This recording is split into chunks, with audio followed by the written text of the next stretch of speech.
A forgotten underground bunker sealed since the Cold War.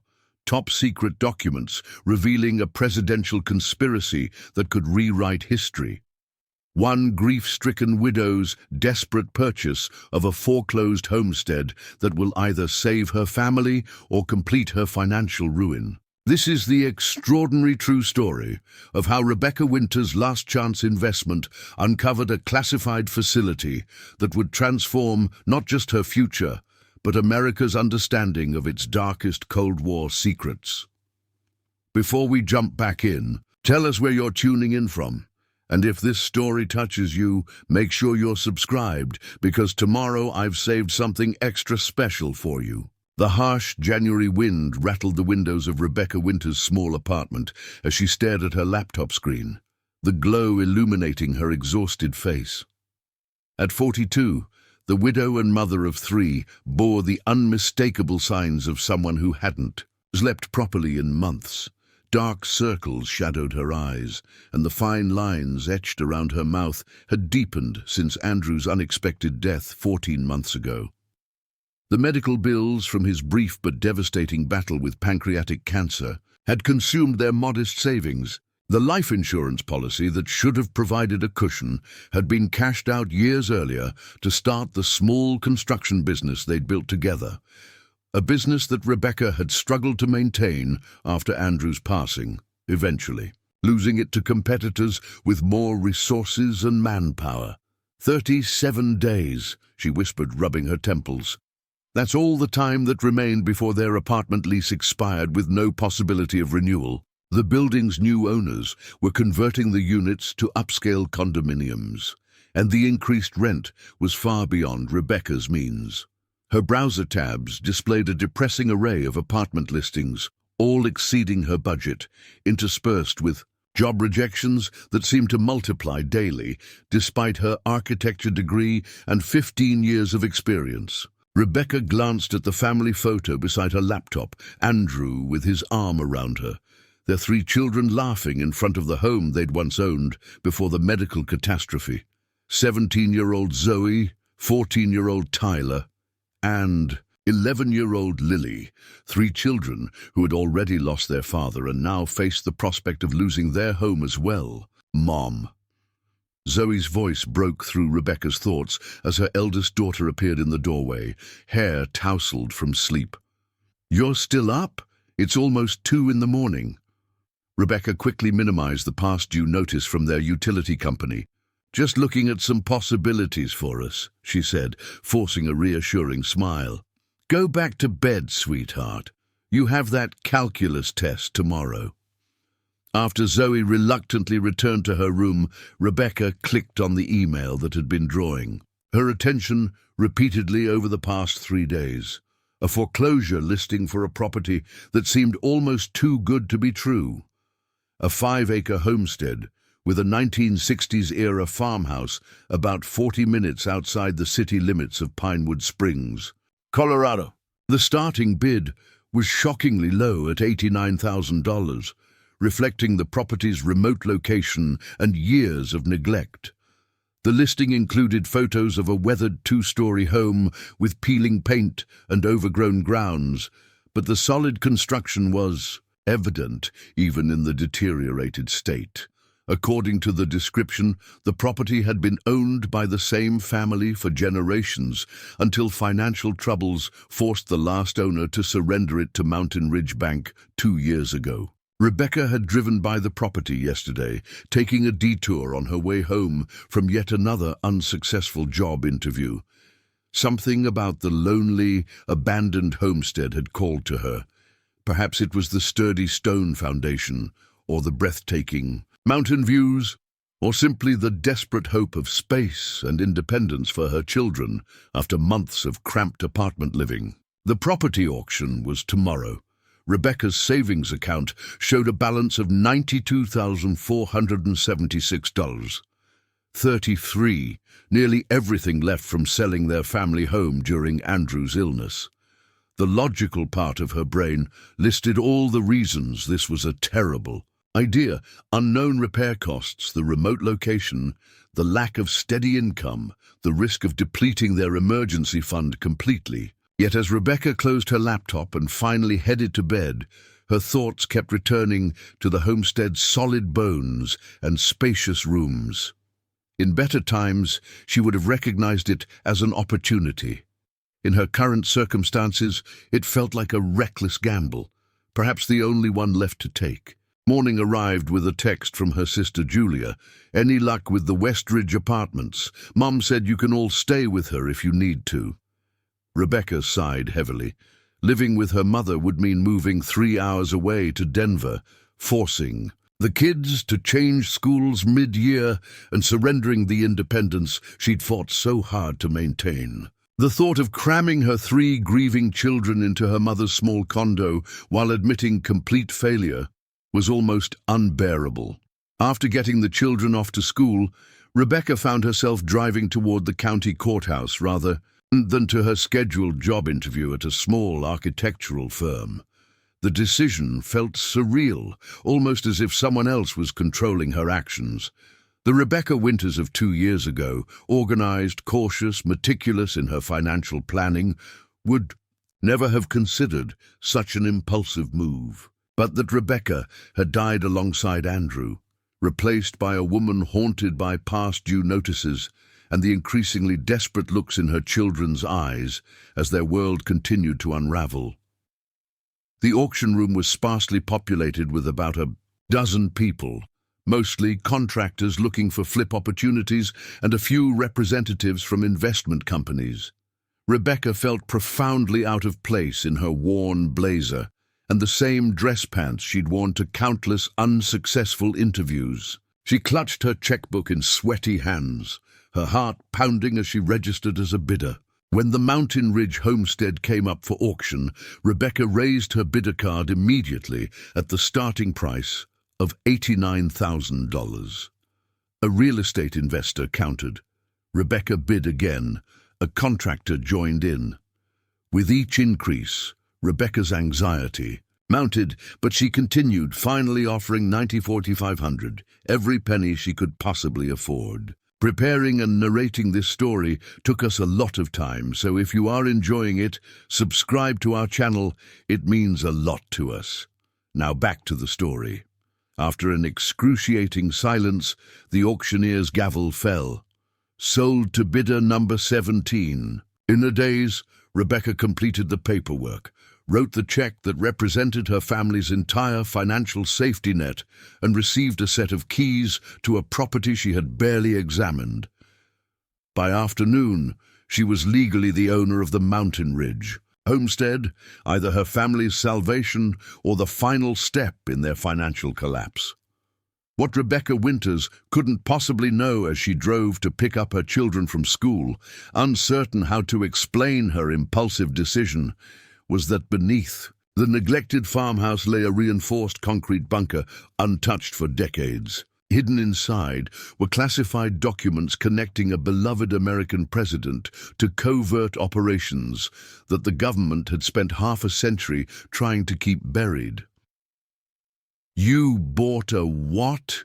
Zoe exclaimed from the passenger seat, her expression a mixture of shock and disbelief as Rebecca drove them toward their newly acquired property.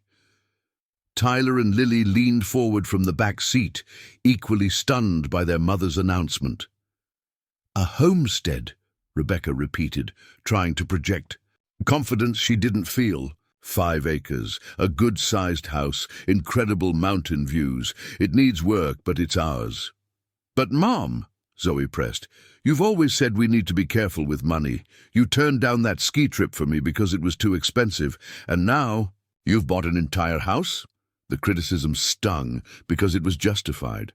Rebecca had indeed preached financial caution since Andrew's death, scrutinizing every expense, taking on extra freelance drafting work, even selling her wedding ring to cover Tyler's braces last year.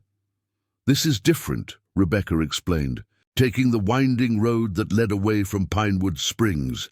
"It's an investment. Property in this area is going to increase in value, and rent prices in town keep climbing. This was A long-term decision. Tyler, who had inherited his father's practical nature, asked the question Rebecca had been dreading. How much did it cost? Rebecca hesitated before answering truthfully. Almost all of our savings, but, she added quickly, seeing they're alarmed, expressions. We own it outright, no mortgage, just property taxes and utilities. The conversation fell silent as she turned onto the gravel road leading to the homestead. As they crested the final hill, the property came into view, looking even more dilapidated in the fading afternoon light than it had in the listing photos. The two-story farmhouse stood against the backdrop of pine-covered mountains, its weathered, siding and sagging porch making it appear almost desolate. The overgrown fields stretched in all directions, dotted with aging outbuildings, a barn, a tool shed, and what appeared to be an old storm cellar partially hidden by untamed vegetation. "It looks haunted," Lily whispered, but with an unmistakable note of excitement rather than fear. Rebecca parked in front of the house, the tires crunching on gravel and dead leaves. "It just needs some care," she said, trying to see the property through more optimistic eyes. "The structure is solid. The real estate listing mentioned the original owner was a government engineer who built it to last." The family approached the porch cautiously, testing each step before putting their full weight down. The front door stuck slightly before opening with a protesting creak, revealing a dusty interior that smelled of abandonment and stale air. Rebecca fumbled for light switches, relieved when bare bulbs illuminated a surprisingly spacious foyer. The electricity was still connected, at least. To the right, a formal living room featured a large stone fireplace. To the left, a dining room with built-in cabinets. Straight ahead, a central staircase led to the second floor. "It's huge," Tyler observed, his initial skepticism giving way to curiosity as he began exploring the first-floor rooms. "And look, at these hardwood floors under all this dust," Rebecca pointed out, scuffing away grime with her shoe to reveal oak planking. "They don't build houses like this anymore." As the children dispersed to explore different areas of the house, Rebecca made mental calculations of immediate needs: plumbing inspection, electrical assessment, roof evaluation. The renovation would require time and resources she didn't have, but perhaps they could make improvements gradually, room by room. "Mom, come look at the kitchen," Lily called from the back of the house. "It's like from an old movie." The kitchen was indeed a time capsule. A massive cast-iron stove, porcelain farmhouse sink, and solid wood cabinets that would simply need cleaning rather than replacement. A breakfast nook with built-in benches overlooked what must have once been a kitchen garden, now overrun with weeds. "We could actually use this space almost immediately," Rebecca mused, opening cabinets that appeared structurally sound despite their age and dust. "What's this?" Tyler asked, examining a heavy metal door set into the floor near the pantry, partially concealed by an old rug he had pulled aside. A recessed handle and what appeared to be a combination lock mechanism were built into the door. "Probably a root cellar or storm shelter," Rebecca suggested, though something about the sophisticated locking mechanism seemed unusual for a simple storage space. "This is Colorado. Tornadoes aren't common, but they do happen." A knock at the front door startled them. Rebecca wasn't expecting visitors, and the remote location meant whoever had arrived had come there deliberately. She approached the front door cautiously to find an older man standing on the porch, a covered dish in his hands and a friendly smile on his weathered face. "Thought I saw someone finally moving in," he said warmly. "I'm Jack Henderson, your nearest neighbor, though nearest still means half a mile down the road. Welcome to the old Colton place." Rebecca introduced herself and the children as they gathered curiously behind her. "We're not actually moving in just yet, just assessing what we've gotten ourselves into. Jack laughed. A significant project, to be sure. My wife and I have watched this beautiful old place sit empty for too long. We're thrilled someone's going to bring it back to life. Marion sent over her famous casserole to welcome you, he added, offering the dish. The unexpected neighborly gesture caught Rebecca off guard after months of anonymous apartment living. She invited Jack inside, grateful for any information about the property. "Did you know the previous owners?" she asked as they settled in the dusty living room, the children listening intently. "Oh, I knew Howard Colton for 40 years before he passed," Jack confirmed. "The last owner was his nephew, Richard, who never really wanted the place. He let it fall into disrepair before the bank took it. But Howard, now there was an interesting fellow, worked for the government most of his life, very hush-hush about what exactly he did." "Government work?" Rebecca prompted. Jack nodded. "Something to do with civil defense or emergency management. This place was built in 1962, right at the height of Cold War tensions. Howard used to joke that it was the safest house in Colorado, though he never explained exactly what he meant by that." Rebecca thought of the metal door in the kitchen floor. Would that have included some kind of fallout shelter? "Wouldn't surprise me one bit," Jack replied. "Lots of folks built them back then, though Howard's would have been more sophisticated than most, given his connections. He used to get some interesting visitors here, men in dark suits arriving in government vehicles."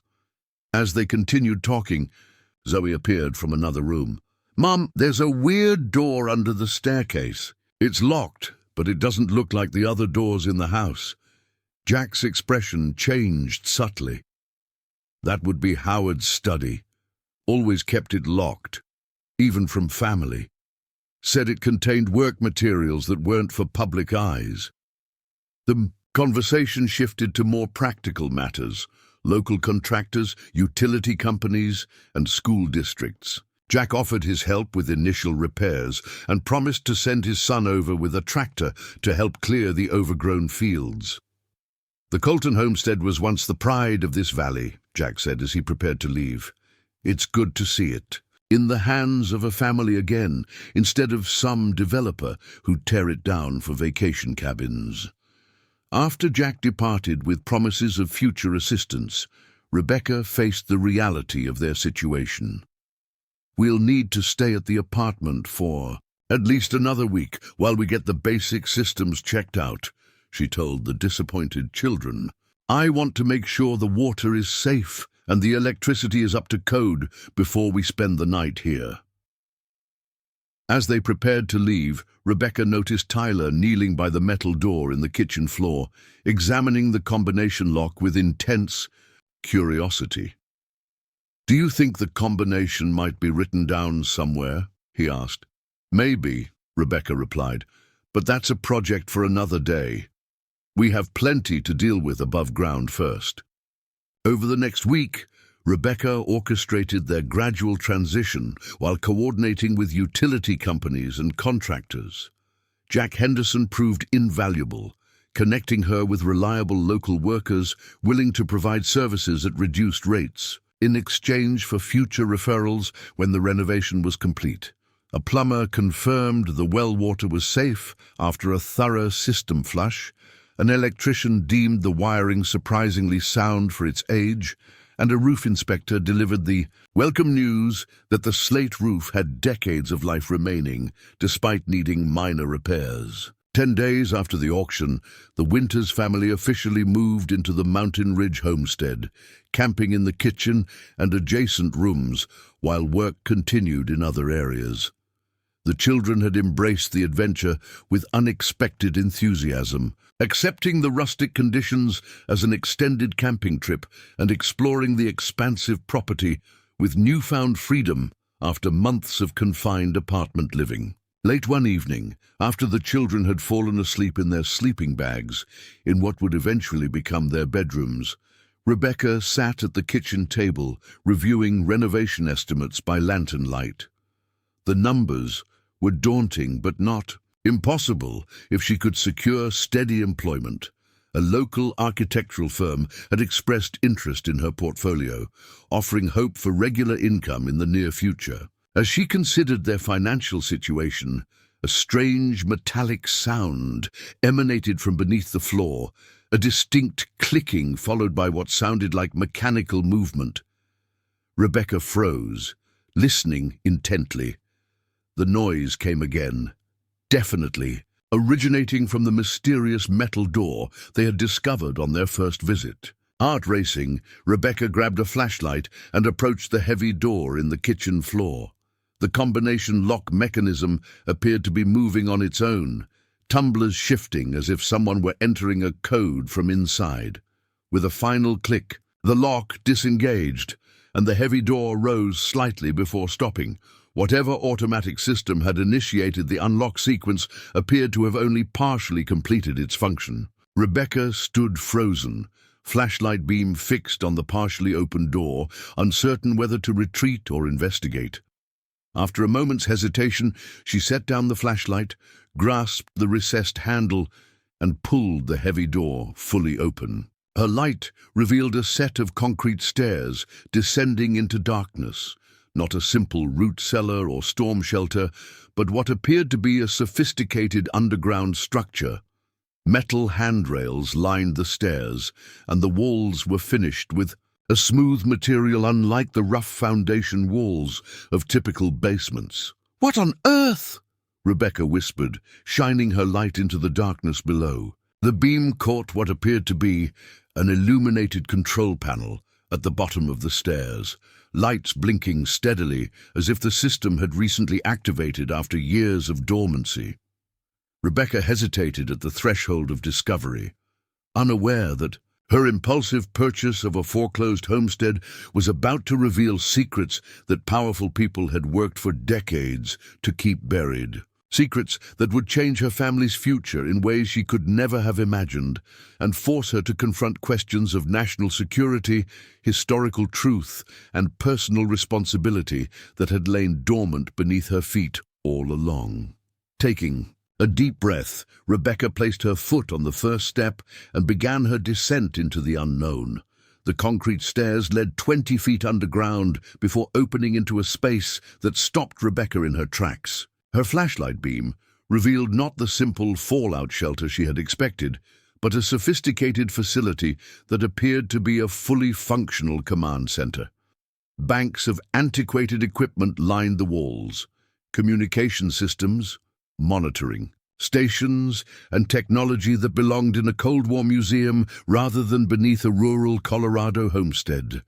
The room hummed with electricity, emergency lighting casting an eerie blue glow across workstations and what appeared to be military-grade communications equipment. In the center stood a large table with a detailed topographic map of the surrounding region, small markers positioned strategically across its surface. "This isn't a shelter," Rebecca whispered to herself. "It's a bunker." As she moved cautiously through the space, her flashlight illuminated a doorway leading to additional rooms, living quarters with military-style bunks, a medical bay with equipment still in sealed packaging, and a fully stocked pantry with preservation-rated supplies marked with 1960s manufacturing dates. But it was the last room that made Rebecca's breath catch. A secure office with reinforced walls contained filing cabinets, a desk with an early model computer terminal, and most striking of all, a large safe with an electronic locking mechanism that now blinked with an active green light. The safe door stood slightly ajar, as if the same system malfunction that had unlocked the entrance had also compromised this inner sanctum.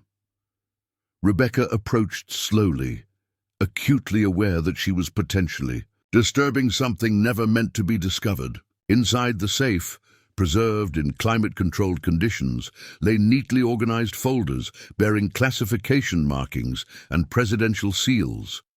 The label on the front folder read simply, "Operation Blacklight, Eyes Only, authorized by Executive Order 11057.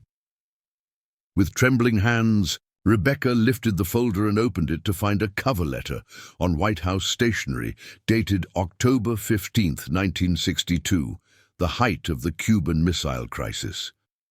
The letter was signed with the distinctive signature of President John F. Kennedy.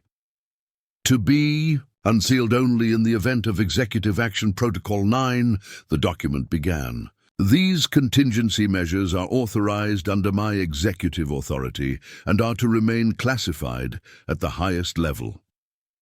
Rebecca stared at the presidential signature, the implications slowly dawning on her.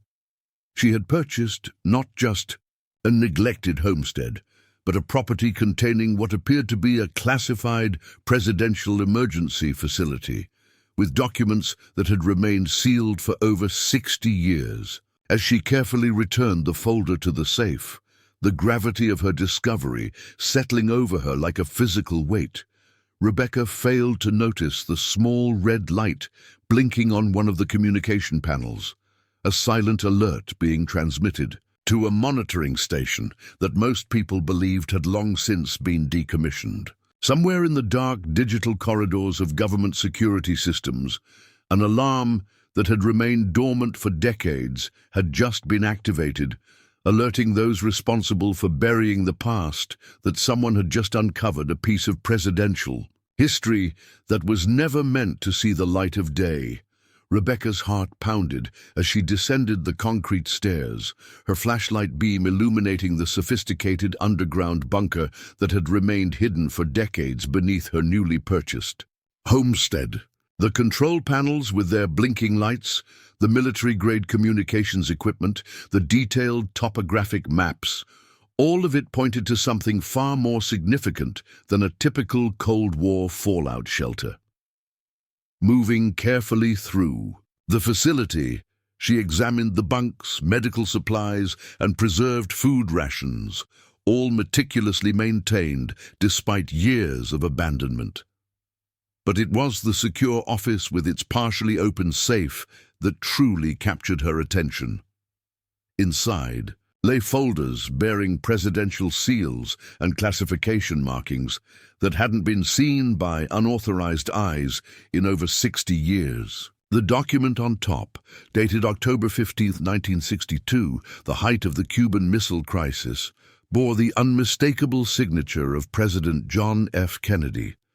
Rebecca's hands trembled as she carefully leafed through pages detailing Operation Blacklight, what appeared to be contingency measures authorized under executive power during one of America's most perilous moments. As she replaced the documents and ascended the stairs back to the kitchen, a strange mixture of exhilaration and dread washed over her. She had purchased this property hoping to provide stability for her family. Instead, she had uncovered what appeared to be a classified presidential emergency facility containing documents that powerful people might prefer remained buried. Rebecca secured the heavy metal door, her mind racing with questions she couldn't answer. Who had built this elaborate bunker? Why had it been abandoned with such sensitive materials still inside? And most importantly, what should she do about her discovery? Sleep proved elusive that night back at the apartment. Rebecca tossed and turned, her dreams filled with underground facilities and shadowy figures pursuing her through concrete corridors. By morning, she had made a decision. She needed more information before taking any action regarding the bunker. After dropping the children at school, Rebecca drove to the Pinewood Springs Public Library. If the bunker had been established during the Kennedy administration, there might be local historical records that could provide context without revealing her discovery. "I'm researching the history of the Mountain Ridge area," she explained to the librarian, a silver-haired woman named Martha who greeted her warmly. "Particularly around the early 1960s. I just purchased the old Colton property." Martha's eyes widened with interest. "Howard Colton's place? Well, you've certainly acquired a piece of local history. Let me show you our local archives section." Rebecca spent the morning poring over yellowed newspaper clippings, town records, and historical society publications. She learned that Howard Colton had indeed worked for the government, specifically the Office of Emergency Planning, a Cold War-era agency responsible for civil defense and continuity of government operations. One newspaper article from 1962 mentioned increased federal activity in the area, with convoys of construction equipment and materials heading toward the Mountain Ridge region, ostensibly for civil defense infrastructure improvements. Another piece noted Howard Colton's appointment as a regional coordinator for emergency preparedness programs. Most intriguing was a photograph showing Howard Colton shaking hands with Robert McNamara, Kennedy's Secretary of Defense, during an unspecified inspection tour of Colorado facilities in September 1962, just weeks before the Cuban Missile Crisis erupted. "Find what you were looking for?" Martha asked, as Rebecca gathered her notes. "Some of it," Rebecca replied cautiously. "Do you know if anyone has written specifically about Howard Colton or his government work?" Martha frowned thoughtfully. "Not extensively. Howard was notoriously private about his professional life, although—" She paused, lowering her voice slightly. "Professor Alan Garfield at Pinewood College has been researching Cold War infrastructure in Colorado for years. He might know more about the Colton property specifically." Armed with this lead, Rebecca headed to Pinewood College, a small, liberal arts institution on the outskirts of town. Professor Garfield's office was tucked away in the history department, its walls lined with books and maps focused on Cold War America. The professor, a bearded man in his 60s with alert eyes behind wire-rimmed glasses, listened intently as Rebecca explained her interest in the Colton property's history, carefully omitting any mention of her underground discovery. "The Colton Homestead," Garfield mused, leaning back in his chair. "That's a fascinating property with quite a history. Howard Colton wasn't just any government employee. He was part of a specialized team developing what we now know as the continuity of government program." "Continuity of government?" Rebecca prompted. "Plans to ensure government functions could continue during and after a nuclear attack," Garfield explained. During the early 1960s, particularly around the time of the Cuban Missile Crisis, the Kennedy administration accelerated these preparations. They established hardened communication sites, emergency relocation facilities for key officials, and command posts in strategic locations across the country. He pulled a large map from a drawer, spreading it across his desk. The Mountain Ridge area was of particular interest because of its geographic features: natural protection from blast effects, distance from primary targets, access to groundwater, and proximity to transportation corridors that would remain viable after an attack. Rebecca studied the map, noting that her property was marked with a small symbol, unlike the others around it. "What does this designation mean?" Garfield hesitated before answering. "Based on declassified documents I've studied, it appears to indicate a Type C facility, typically a secure communications hub with limited residential capacity for essential personnel. These weren't the massive bunkers built for congressional leadership or the military command structure, but smaller facilities designed to maintain critical government functions at the regional level." "Would these facilities have contained classified materials?" Rebecca asked carefully. The professor's expression sharpened with interest. "Potentially, yes, especially communication protocols, emergency executive orders, and contingency plans. Most were decommissioned and cleared during the 1990s, after the Cold War ended." He studied her face. "Ms. Winters, may I ask why you're so interested in these specific details?" Rebecca maintained a neutral expression, just trying to understand the property's history. "The house has some unusual features I'm curious about." Garfield nodded, though his eyes reflected skepticism. Well, if you discover anything of historical significance during your renovation, I hope you'll consider documenting it properly. Many aspects of our Cold War infrastructure remain classified or forgotten, leaving gaps in our historical understanding. As Rebecca prepared to leave, Garfield added, "One more thing you should know. Howard Colton remained active in government service long after most of these facilities were officially decommissioned. He maintained connections to emergency management programs well into the 1990s, which was unusual for someone of his generation." This new information swirled in Rebecca's mind as she drove to pick up her children from school.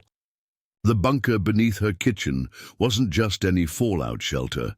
It was potentially an official government facility connected to presidential emergency operations, one that apparently had never been properly decommissioned or cleared of sensitive materials. "Mom, you look worried," Zoe commented as they drove toward the apartment. "Is it about the house?" Rebecca forced a smile. "Just thinking about renovation priorities. We've got a lot to accomplish before we can move in properly." "Tyler's been researching old bunkers online," Lily announced from the back seat.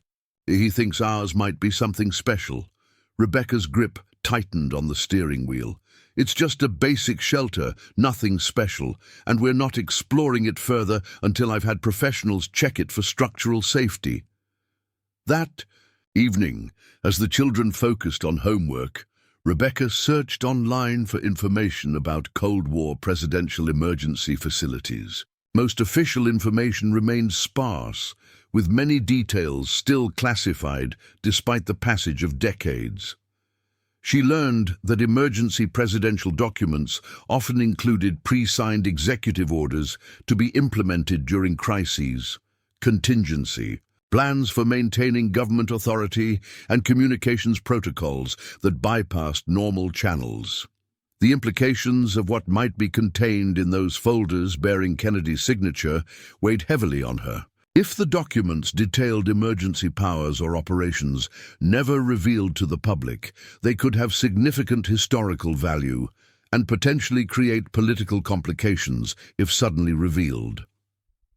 A knock at the apartment door interrupted her research. Through the peephole, Rebecca saw a man in a dark suit, holding what appeared to be government identification. Her pulse quickened as she opened the door cautiously, chain lock engaged. "Rebecca Winters?" the man inquired, his tone professionally neutral. "I'm Special Agent Daniel Morgan with the Department of Homeland Security. I'd like to ask you a few questions about the property you recently purchased." Rebecca's mouth went dry. "What about it? May I come in?" When Rebecca hesitated, he added, "This is a routine matter regarding previously owned government property. Nothing to be concerned about." Rebecca released the chain with reluctance, acutely aware of her children in the next room. Agent Morgan entered, declining her offer of coffee with a polite smile that didn't reach his eyes. "Ms. Winters, our records indicate you purchased the former Colton property at 1582 Mountain Ridge Road last week. Is that correct?" "Yes," Rebecca confirmed. "It was a foreclosure auction through Mountain Ridge Bank." Morgan nodded. "The property has an interesting history. It previously contained certain government installations that were supposed to have been decommissioned. I'm part of a team that verifies these decommissions were properly completed." "What kind of installations?" Rebecca asked, struggling to keep her voice casual. "Civil defense structures from the Cold War era," Morgan replied smoothly. "Nothing unusual for that time period, but we're conducting an audit of these facilities to ensure all sensitive materials were properly removed and any environmental hazards addressed." He produced a document on official letterhead. "This is a standard access request. It would permit our team to inspect the underground structure on the property and remove any remaining government property." The previous owner, Richard Colton, had agreed to this inspection before the foreclosure process interrupted our scheduling. Rebecca scanned the document, noting the vague language that would essentially grant unlimited access to unspecified government personnel for an unspecified duration. I'll need to have my lawyer review this before signing anything. Morgan's pleasant demeanor cooled slightly. Of course, though I should mention that delaying this inspection could potentially create liability issues if any hazardous materials remain on the property. The government would cover all remediation costs under this agreement. I'll keep that in mind, Rebecca replied, matching his professional tone, but I'll still need legal review before signing. After Morgan departed with a business card and instructions to contact him at her earliest convenience, Rebecca leaned against the closed door, heart pounding.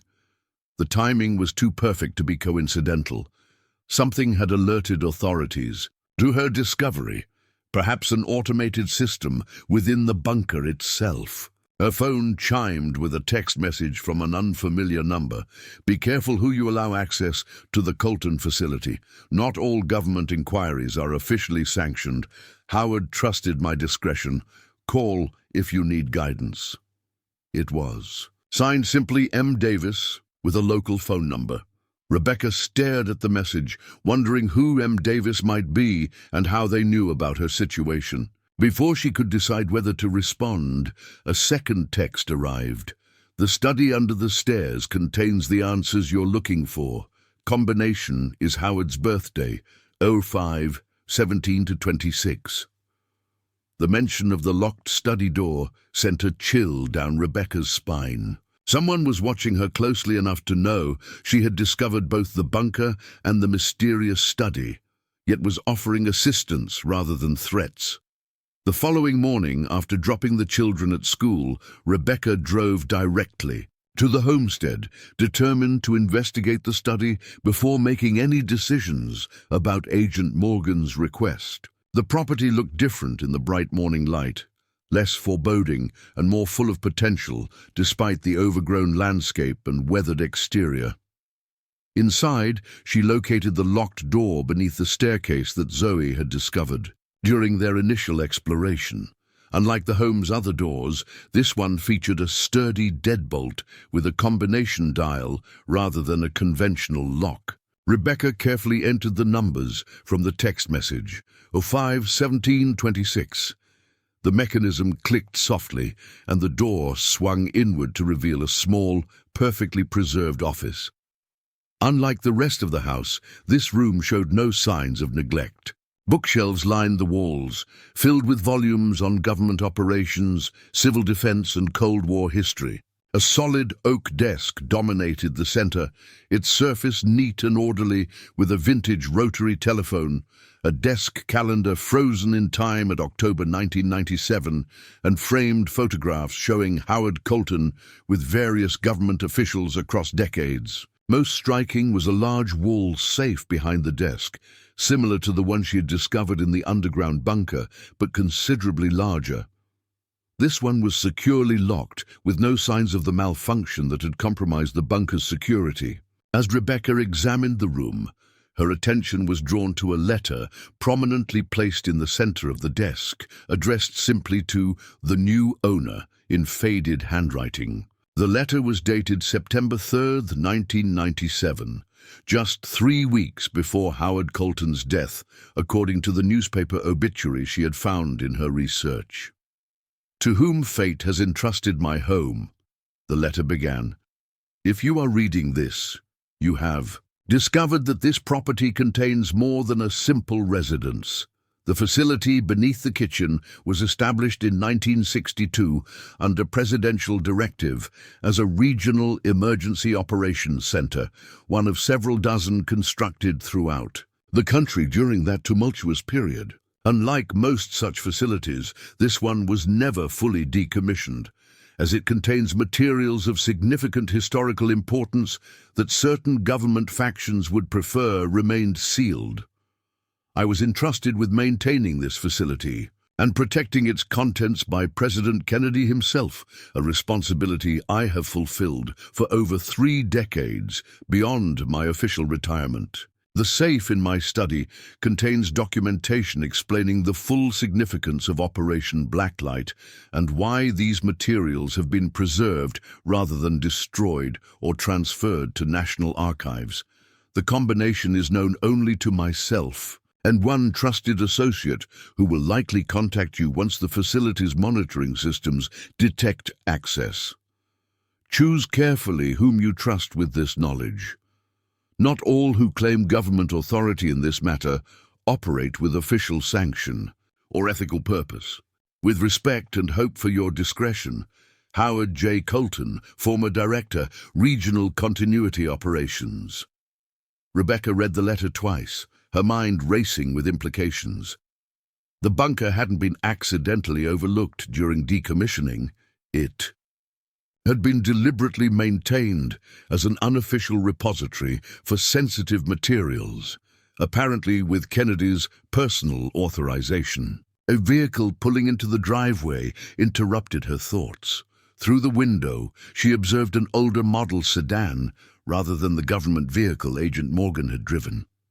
A woman in her 70s emerged, moving with the deliberate care of someone with arthritic joints, but projecting an air of unmistakable purpose. Rebecca met her at the front door, letter still in hand. "Rebecca Winters," the woman inquired. "I'm Margaret Davis, though Howard always called me Maggie. I believe I've already introduced myself via text." Her keen eyes took in the letter in Rebecca's hand.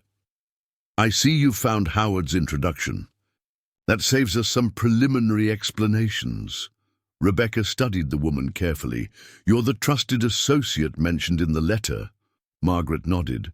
"I worked with Howard at the Office of Emergency Planning from 1961 until my retirement in 1992. More importantly, I've helped maintain the security of this facility and its contents since Howard's passing. Richard Colton, Howard's nephew, allowed me continued access until his financial troubles forced him to surrender the property."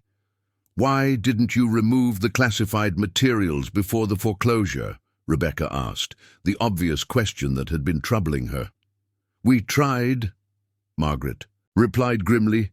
"Richard gave us very little notice before the bank took possession. We secured the most immediately sensitive documents, but the automated security system engaged before we could complete the process, sealing the main safe and restricting access. The system was designed that way intentionally, to prevent hasty removal of materials during crisis situations." Rebecca invited Margaret inside, leading her to the kitchen where they could speak privately. "A man from Homeland Security visited me yesterday, wanting access to inspect the civil defense structures on the property." Margaret's expression hardened. "Daniel Morgan. Yes, we've been monitoring his activities. He's not exactly who he claims to be." "What do you mean?" "He does work for the government, but his interest in this facility isn't about environmental hazards or decommissioning oversight. He represents a specialized unit within the intelligence community tasked with containing potentially embarrassing historical information, particularly information that might establish precedents limiting executive power." Rebecca struggled to process this new complication. "Are you saying these documents contain evidence of presidential overreach?" "In a manner of speaking," Margaret confirmed. "Operation Blacklight was established during the Cuban Missile Crisis as a contingency for maintaining executive authority under extreme circumstances that would normally trigger constitutional provisions for succession or congressional oversight." She leaned forward, her voice dropping despite their privacy. "The facility beneath this house wasn't just a communications hub. It was designed as an emergency relocation site where presidential authority could be maintained through designated officials if Washington leadership was compromised.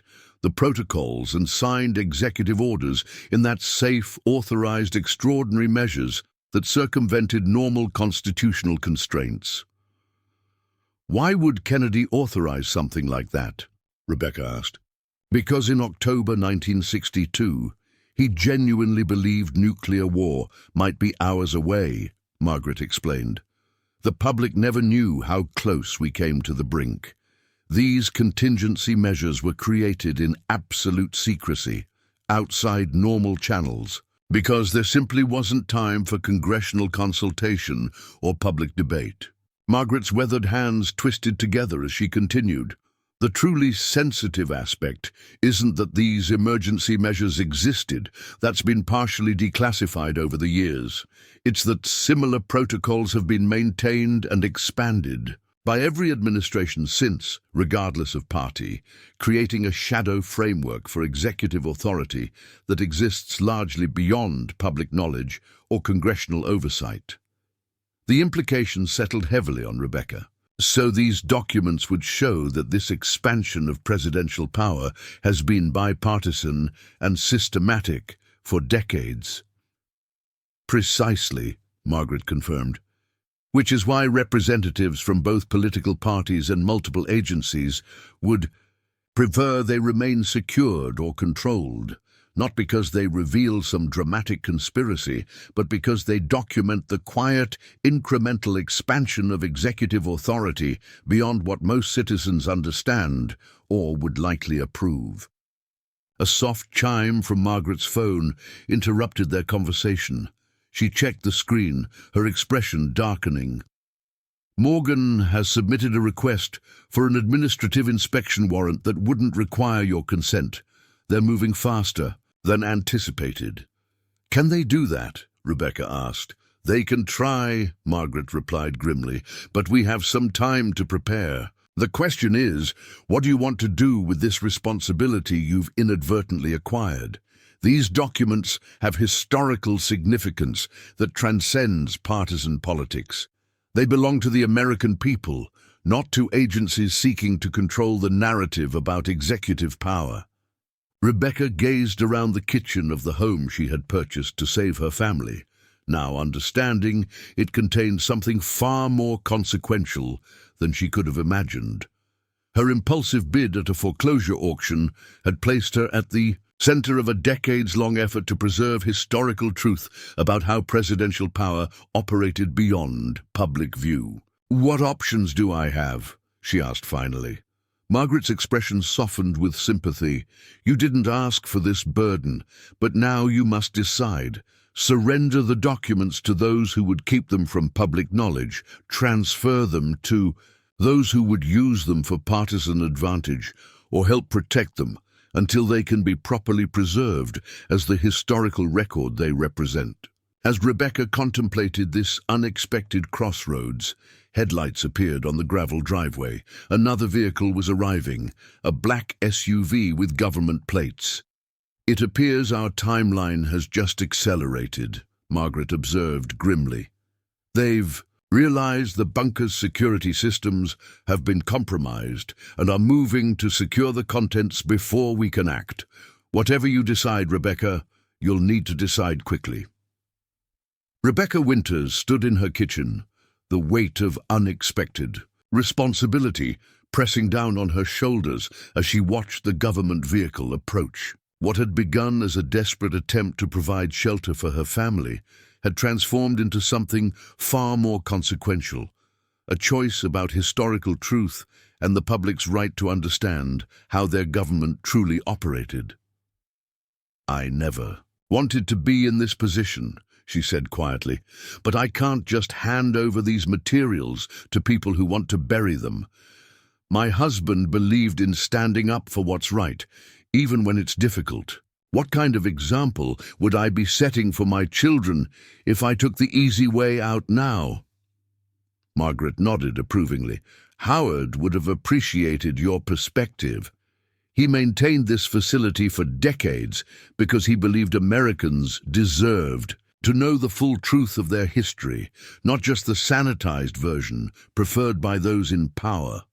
"So what's our next step?" Rebecca asked, newfound determination replacing her earlier uncertainty. "We need to secure the most significant documents before Morgan and his team can claim them," Margaret explained quickly. The bunker's primary safe has been compromised, but Howard created a contingency plan for precisely this situation.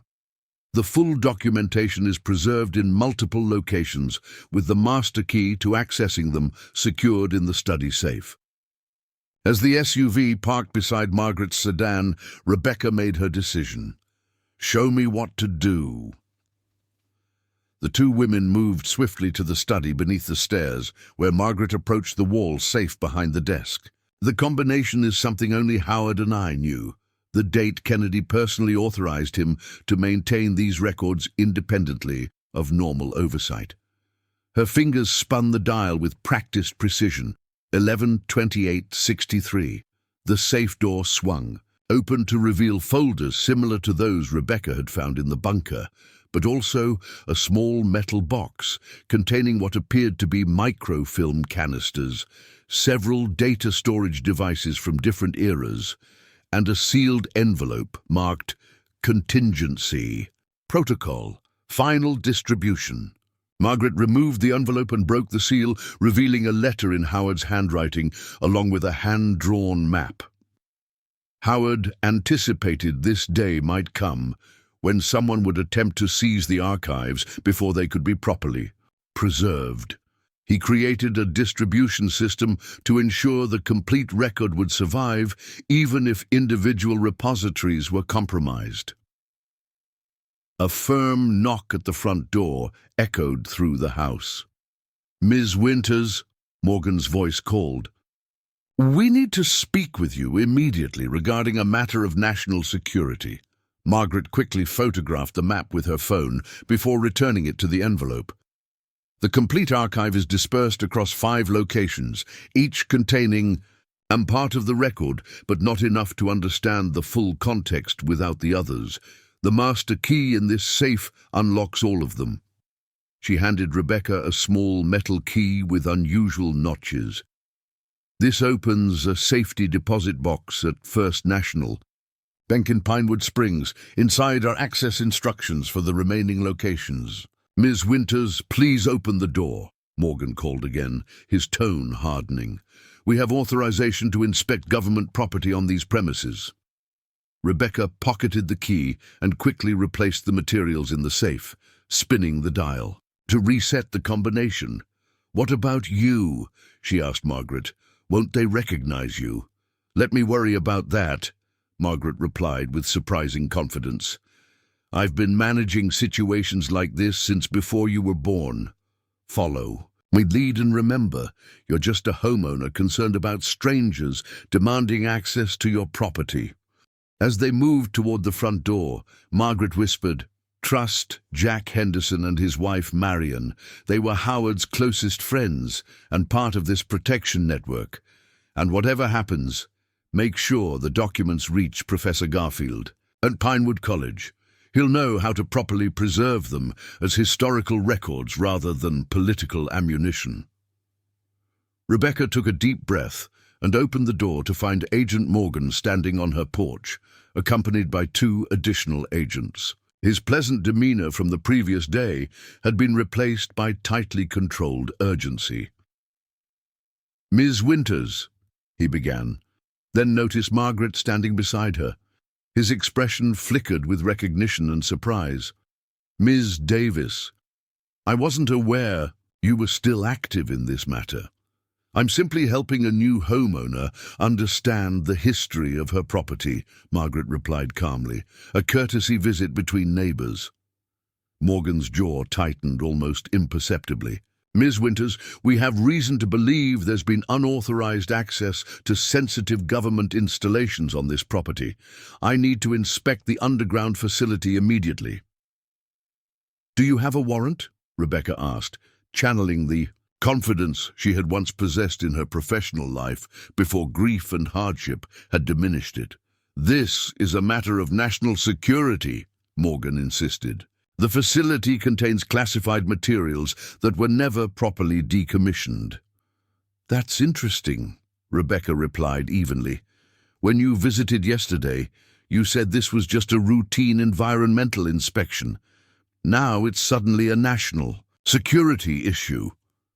Morgan's colleagues exchanged glances as he struggled to maintain his authoritative demeanor.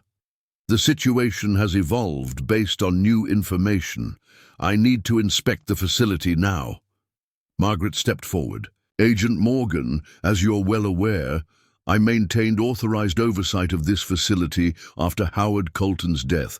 If there are concerns about proper protocols, I suggest we contact the original authorizing office rather than your specialized division." The implied threat in Margaret's words was subtle but clear. She knew exactly which government entities had originally established the facility, and they might not appreciate Morgan's unsanctioned intervention. For a moment, tension crackled between them like static electricity before a storm. Then Morgan took a calculated step back. "We'll return with proper documentation. In the meantime, this property remains of interest to the federal government. I strongly advise against disturbing any materials in the underground facility." As the agents returned to their vehicle, Rebecca felt a surge of unexpected strength. She had stood her ground against intimidation, protecting not just her property rights, but potentially significant historical truth. The path forward remained uncertain and likely dangerous, but for the first time since Andrew's death, she felt a sense of purpose beyond mere survival. Margaret watched the government SUV retreat down the driveway before turning to Rebecca with approving eyes. "Howard would have been pleased with your resolve. But Morgan won't give up easily. He'll return with whatever documentation he needs to force access." "How much time do we have?" Rebecca asked. "A day, perhaps two, while they navigate the bureaucracy," Margaret estimated. "Just enough time to implement Howard's contingency plan if we move quickly." As Rebecca locked the front door behind them, she realized that her impulsive purchase of a foreclosed homestead had placed her at a crossroads of personal and historical significance. The desperate widow seeking shelter had unwittingly become the custodian of presidential secrets that powerful interests had worked for decades to keep contained. The familiar weight of grief and anxiety that had been her constant companion since Andrew's death was still present, but now balanced by something new, a sense of responsibility larger than herself and her immediate struggles. Sometimes purpose have found you in the most unexpected circumstances, and the path to rebuilding her family's future might also involve protecting America's historical truth. "What happens next?" she asked Margaret as they moved toward the kitchen, where the metal door in the floor represented the beginning of this unexpected journey. "Now," Margaret replied with quiet determination, "we ensure these documents survive to tell their story, regardless of who might wish them forgotten. Howard protected them for decades. Now that responsibility has passed to us." Rebecca nodded, her hand closing around the small metal key in her pocket, the key to secrets that had remained hidden for generations and now depended on her courage to finally come to light. Dawn broke over the Mountain Ridge homestead, painting the weathered farmhouse in golden light as Rebecca Winters pulled into the gravel driveway. She had spent a sleepless night after her confrontation with Agent Morgan, weighing the responsibility that had unexpectedly fallen to her. The key to the safety deposit box felt impossibly heavy in her pocket, a small piece of metal that might unlock historical truths powerful enough to make government agents pursue her. "I'm just a widow trying to rebuild my life," she whispered to herself, gripping the steering wheel tightly. "How did I end up in the middle of a Cold War mystery?" Rebecca had dropped the children at school with careful instructions to go directly to their friend's house afterward. She'd called in sick to her part-time bookkeeping job, knowing the day ahead would require her full attention. Whatever came. Next, she needed to protect her family from the complications she'd inadvertently inherited with this property. As she approached the house, Rebecca noticed Jack Henderson's truck already parked near the barn. The elderly neighbor was examining the property's aging well pump, tools spread around him in orderly arrangement. "Morning," he called, straightening with a slight wince that betrayed his arthritic joints. "Thought I'd take a look at your water system. These old pumps need regular maintenance, especially after sitting idle for so long." Rebecca approached him gratefully. "Thank you, Jack. That's incredibly kind." Jack's weathered face held her gaze a moment longer than casual conversation warranted. "Margaret called us last night," he said quietly. "Marion's inside, securing some things from Howard's study that shouldn't fall into the wrong hands." Rebecca's breath caught. "You're part of this too?" Jack nodded, returning his attention to the pump to maintain the appearance of ordinary work should anyone be watching. "Howard, Marion, and I served together in Korea before he was recruited to the Civil Defense Program. When he established this facility, he needed people he could trust, absolutely. We've been helping maintain his legacy ever since."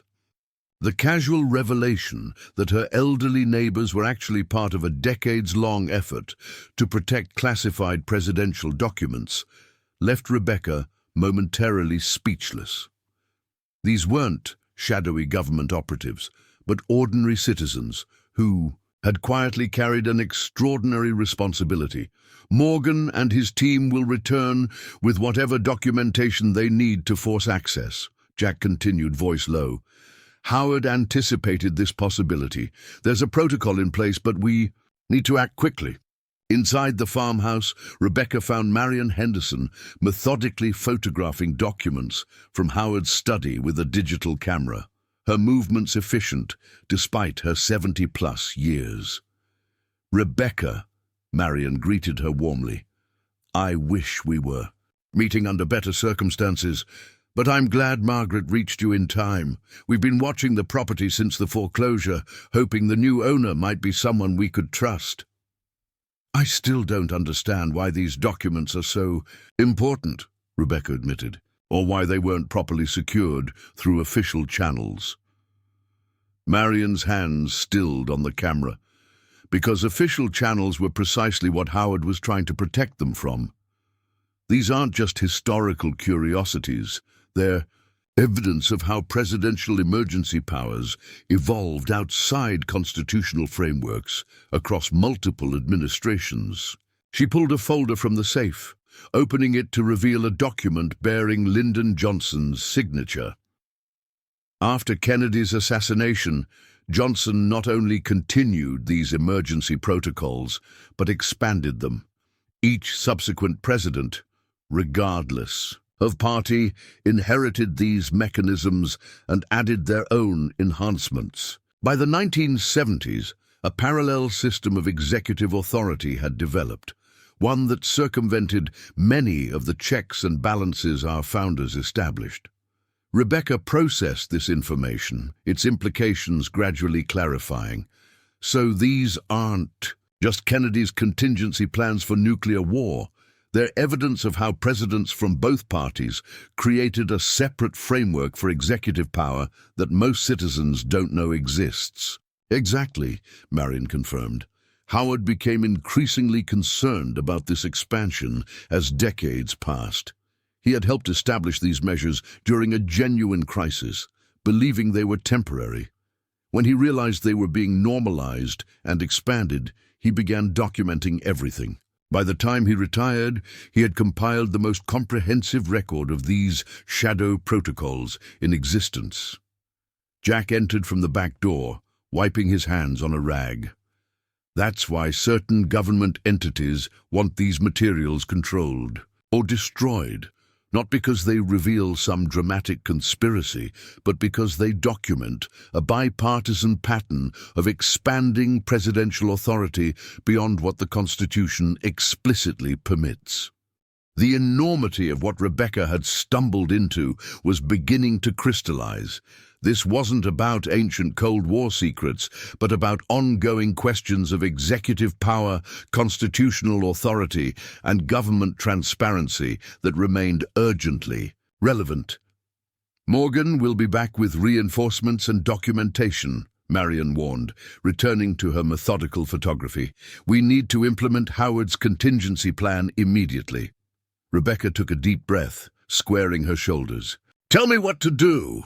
For the next 2 hours, Rebecca worked alongside Jack and Marion, following Howard Colton's meticulously planned protocol. They created multiple digital copies of the most critical documents, embedding them with encryption that would require keys held by different trusted individuals to access. Physical documents were carefully repackaged in specialized containers designed to protect against environmental damage. Howard's distribution system ensures no single person or entity can control the entire archive, Jack explained as they worked. Each repository contains partial records that only make sense when combined with the others, a safeguard against selective editing or suppression of inconvenient truths. As midday approached, they heard vehicles on the gravel driveway. Rebecca peered through the window to see Morgan's government SUV accompanied by a second identical vehicle. They're earlier than expected, Marion observed grimly. Final preparations. Jack, trigger the system.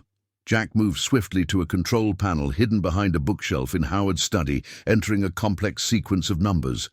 Emergency protocol. Initiated, he confirmed. 90-second countdown. Rebecca looked between them in confusion. Countdown to what? Howard built in one final safeguard, Marion explained, gathering the last of their prepared packages. If unauthorized entry was imminent, the bunker's most sensitive areas would seal themselves automatically and initiate a data purge of the electronic systems. The physical documents would remain protected, but the facility's operational capability would be permanently disabled. A firm knock echoed through the house as Agent Morgan's voice called from the porch. Ms. Winters, we have a federal inspection warrant authorizing immediate access to government facilities on this property. Jack checked his watch. 60 seconds until lockdown. Rebecca moved to the front door, opening it just enough to maintain the chain lock while she examined the documentation Morgan held up.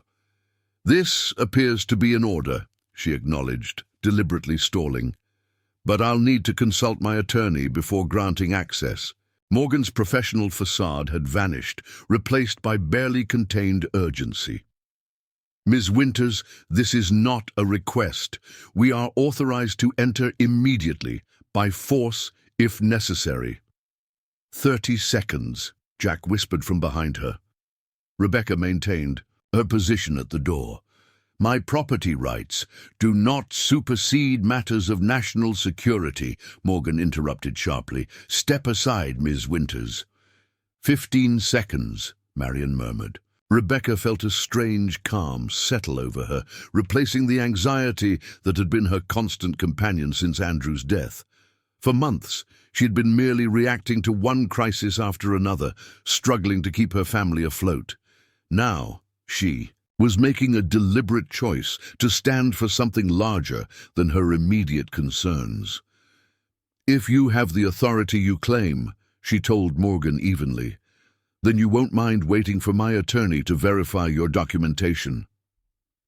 Time, Jack announced quietly. Almost simultaneously, a deep mechanical sound rumbled from beneath the kitchen floor, the unmistakable noise of heavy bolts sliding into place as the bunker's automatic security protocols engaged. Morgan's expression shifted from irritation to alarm. He spoke urgently into his radio before returning his attention to Rebecca. What have you done? I haven't done anything, Rebecca replied truthfully. I'm simply a homeowner protecting my property rights. The calm determination in her voice must have carried conviction, because uncertainty flickered across Morgan's face. Before he could respond, his radio crackled with a message she couldn't quite hear. Whatever the news, it clearly wasn't what he wanted to hear. We're coming in to inspect the facility, he announced, signaling to his colleagues. Stand aside, Ms. Winters.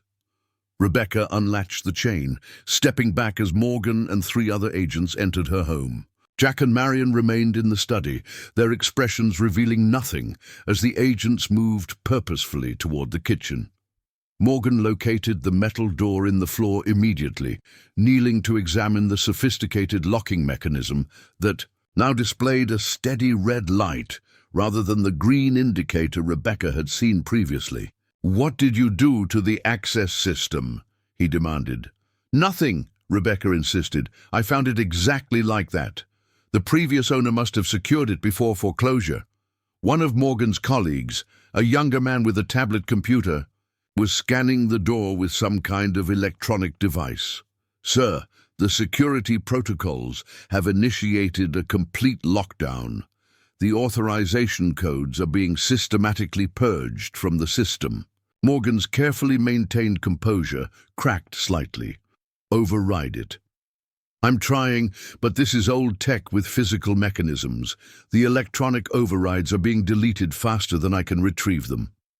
For 20 tense minutes, the agents attempted various methods to access the bunker while Rebecca, Jack, and Marion watched in silence. Finally, the younger agent delivered the verdict Morgan clearly dreaded. "It's gone, sir. The system has completed its security protocol. All access codes have been purged, and the physical bolts have been permanently engaged. We'd need heavy equipment to break through, and that would likely trigger secondary containment measures." Morgan turned to Rebecca, reassessing her with narrowed eyes. "Ms. Winters, I strongly suggest you cooperate by telling us who helped you activate these security measures." Rebecca met his gaze steadily. "I didn't activate anything. I'm as surprised as you are." The standoff might have continued indefinitely if not for the unexpected arrival of another visitor. Through the window, Rebecca spotted a sedan with government plates different from Morgan's vehicles. A tall, distinguished man in his 60s emerged, moving with the confident authority of someone accustomed to command. When he knocked, Morgan himself opened the door, his posture immediately stiffening. "Director Calloway, we weren't expecting you personally." "Clearly," the newcomer replied dryly, stepping past Morgan without waiting for an invitation. He surveyed the scene. The agents clustered around the sealed bunker door, Rebecca standing with her elderly neighbors, the tension filling the room like static electricity. "Ms. Winters," he greeted Rebecca, "I'm Thomas Calloway, Director of Historical Records Preservation at the National Archives.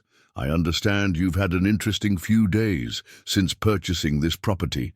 Before Rebecca could respond, Morgan interjected, "Director, my team has operational authority in this matter. The facility contains sensitive materials that fall under our jurisdiction." Calloway regarded Morgan with the patient expression of someone dealing with an overeager subordinate. "Your department's interest is noted, Agent Morgan. However, this facility and its contents were designated for historical preservation under Executive Order 13526, Section 33, back in 1998. Howard Colton himself arranged the designation with President Clinton." This revelation clearly caught Morgan by surprise. "There's no record of that designation in our files." "Isn't that interesting?" Calloway mused. "Perhaps because the designation was specifically structured to prevent exactly the kind of intervention your unit is attempting." He turned back to Rebecca. "Ms. Winters, I apologize for this intrusion. Howard Colton was a personal friend who entrusted me with overseeing the proper historical preservation of these materials when the time was right." The dynamics in the room had shifted dramatically. Morgan's team now stood awkwardly by the sealed bunker door, while Calloway, seemingly unconcerned by the lockdown, continued conversing with Rebecca. Howard anticipated that certain elements within the government might attempt to secure these materials for reasons other than historical. "Transparency," Calloway explained. He implemented multiple safeguards, including the automatic lockdown protocol that appears to have been triggered. Morgan's face had hardened into a mask of professional neutrality. Director, with all due respect, these materials potentially contain information relevant to ongoing national security protocols.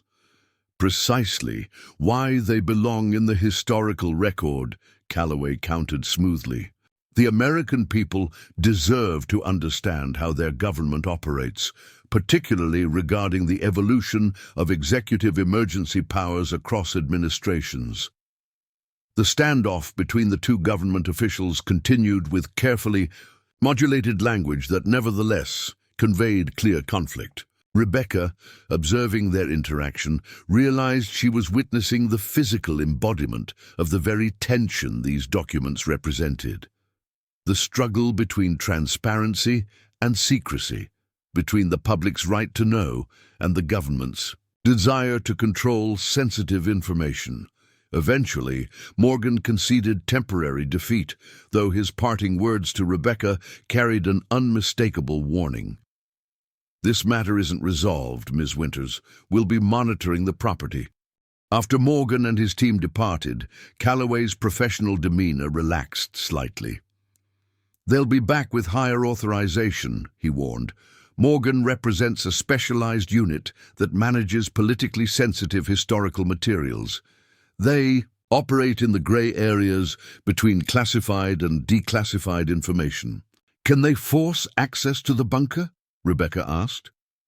"They'll certainly try," Calloway confirmed, "but Howard's security measures were designed by people who understood exactly what they were protecting against. The physical lockdown buys us time, but we need to implement the final phase of Howard's preservation plan." Jack Henderson, who had remained quietly observant throughout the confrontation, now stepped forward. "The distribution protocol is already underway. Margaret Davis has secured the first repository materials." Calloway nodded approvingly. "Excellent. Howard chose his guardians well." He turned to Rebecca. "Ms. Winters, you've been thrust into an extraordinary situation not of your making. No one would blame you for stepping aside and letting others handle this matter." Rebecca considered his words carefully.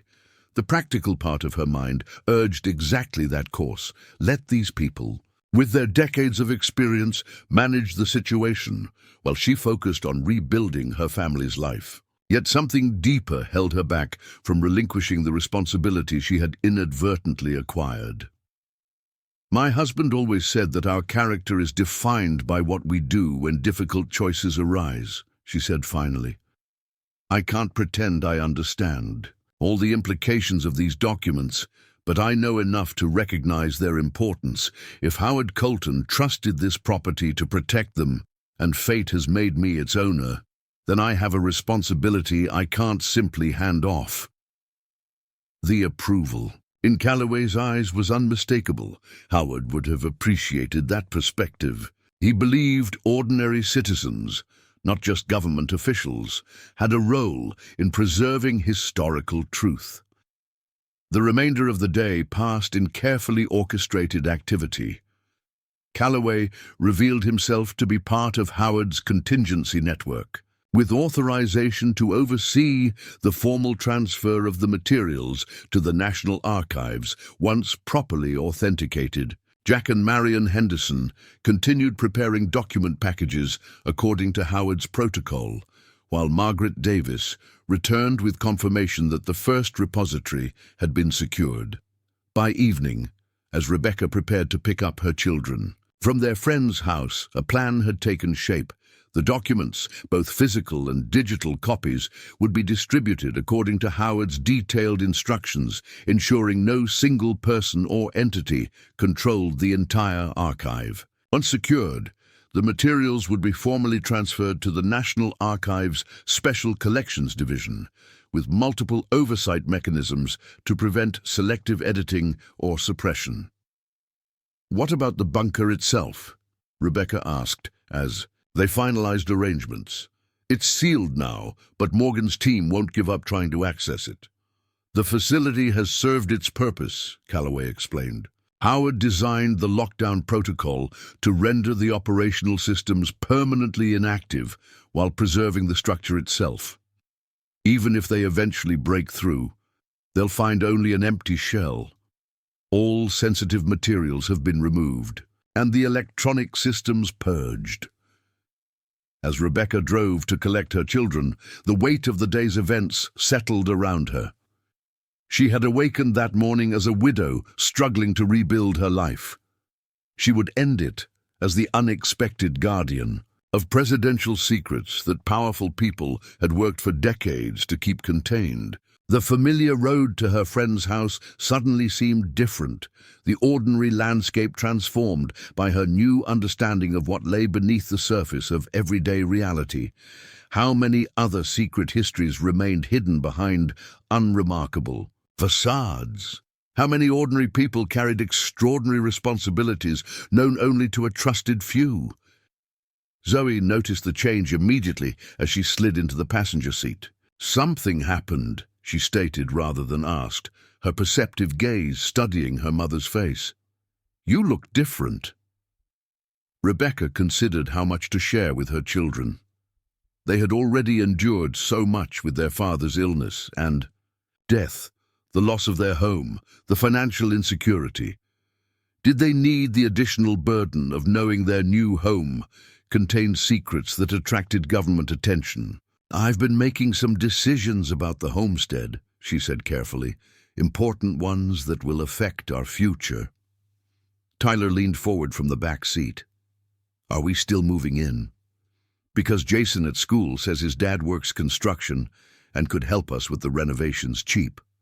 The normalcy of the offer, a classmate's father willing to help with home repairs, struck Rebecca as almost surreal after the day's events involving classified documents and government agents.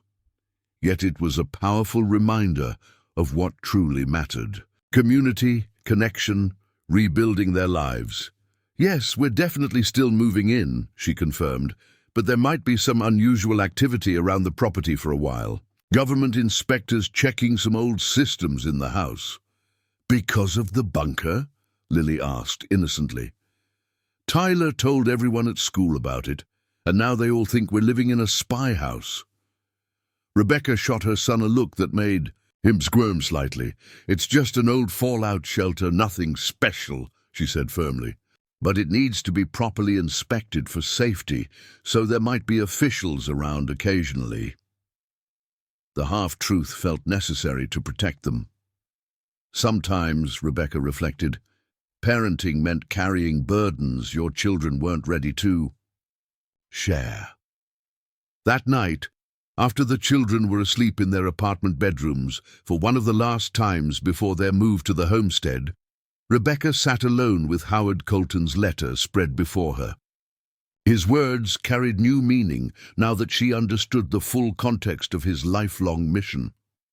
"The most dangerous threat to democracy," he had written, "is not foreign adversaries, but the gradual, invisible expansion of unchecked power within our own systems. Each small compromise, each emergency measure that remains after the emergency passes, each secrecy justified for convenience rather than necessity, these are the true dangers that erode the foundations of constitutional governance."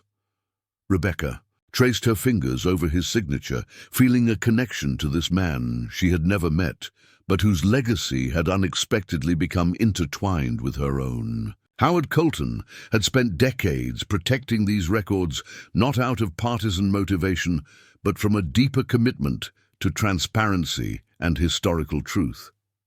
Now that protection had passed, however temporarily, to her.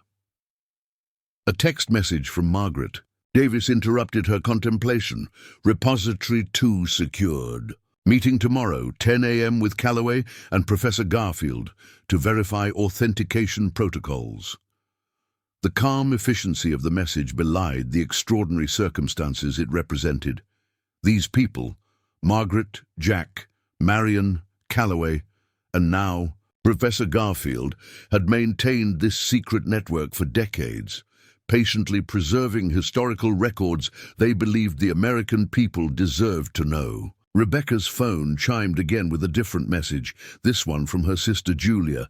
"How's the haunted farmhouse? Mum still thinks you've lost your mind buying a place sight unseen."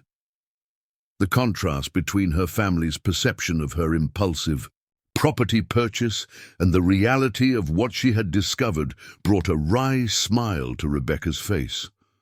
If only they knew that her desperate bid at a foreclosure auction had placed her at the center of efforts to preserve presidential secrets dating back to the Cuban Missile Crisis. Morning brought a flurry of coordinated activity.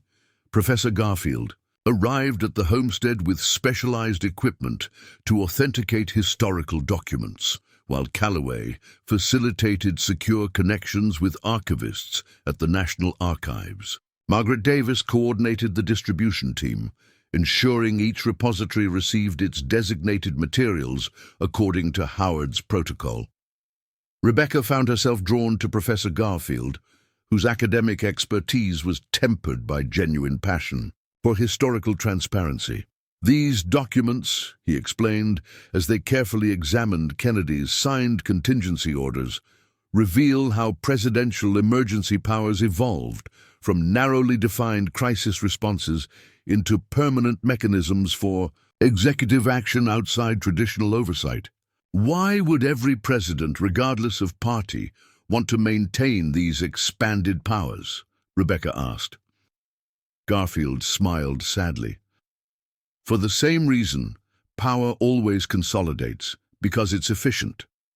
Constitutional checks and balances are deliberately inefficient by design, forcing deliberation and preventing hasty action.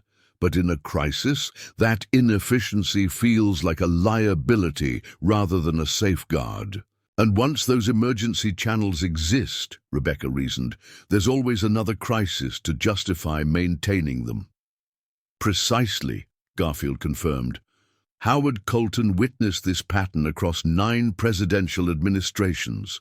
He recognized that this wasn't about any particular president or party, but about a systemic drift toward concentrated executive authority that all presidents, once in office, found convenient to maintain.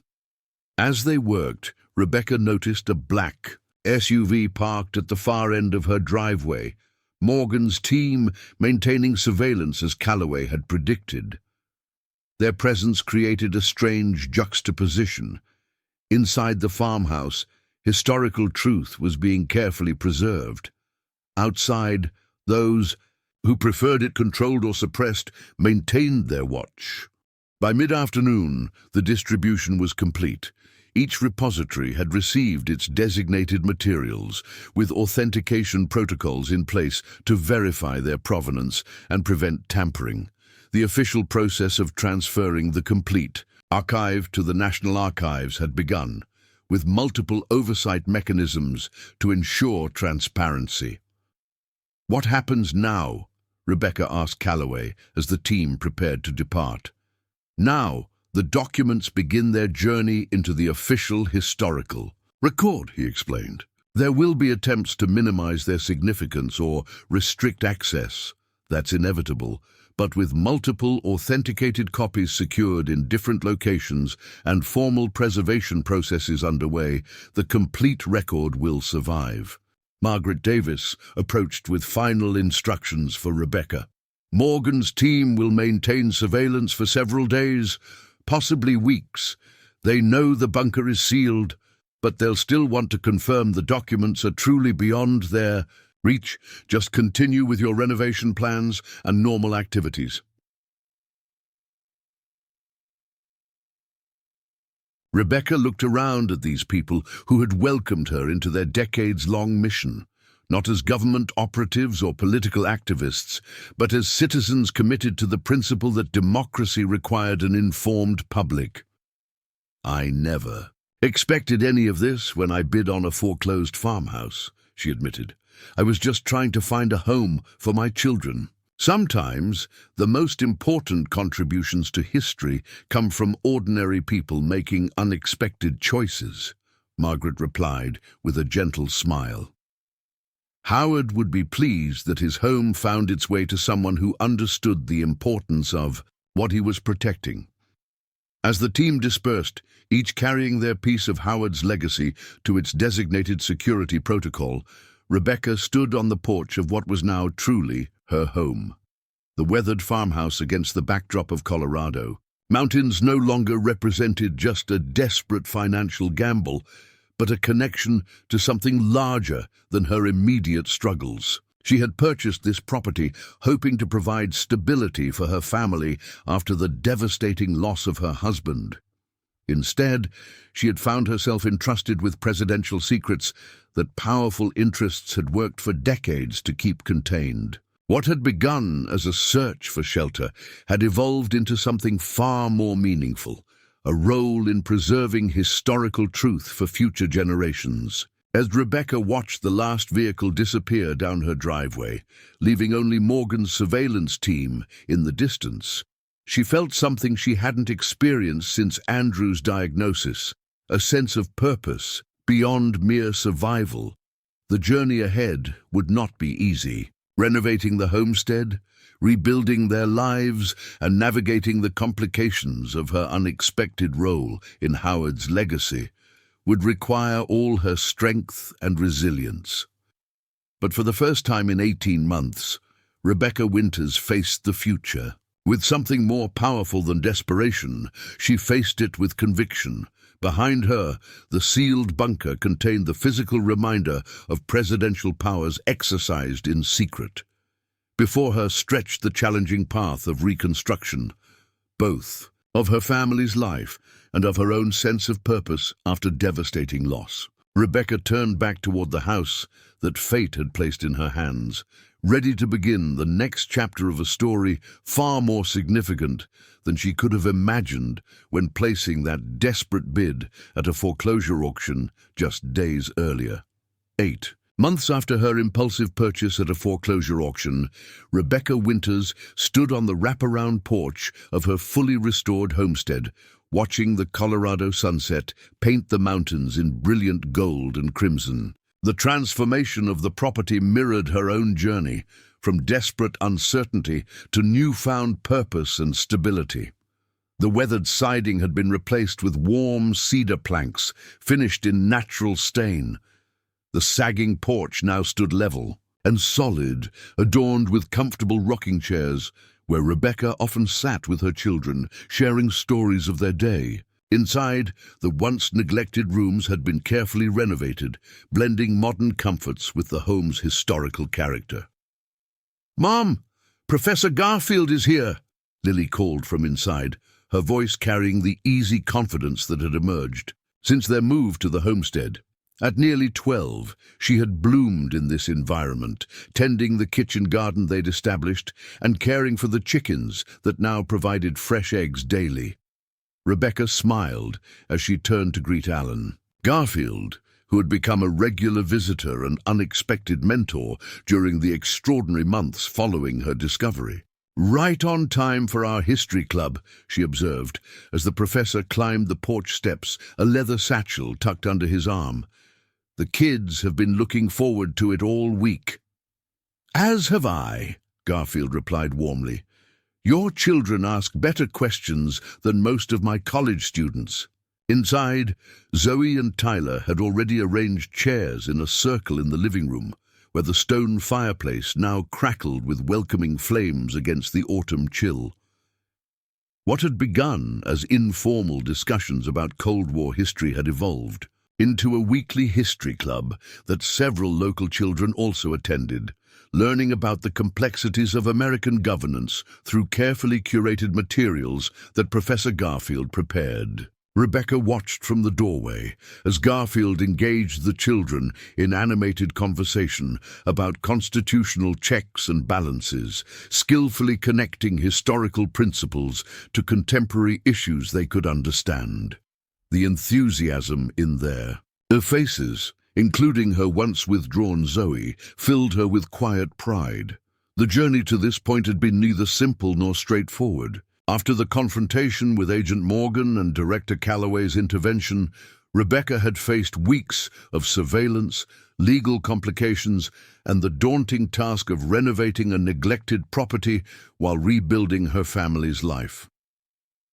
Morgan's team had maintained their watch for nearly 3 weeks, eventually conceding that the bunker's security systems had rendered it permanently inaccessible without destructive measures that would violate the historical preservation designation Callaway had secured for the property.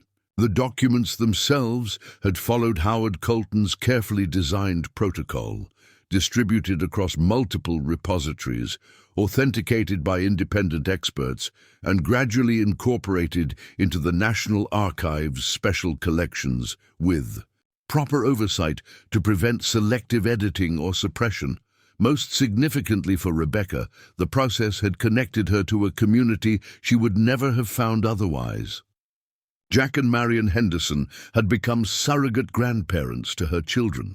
Margaret Davis shared her vast knowledge of government operations during their regular lunches.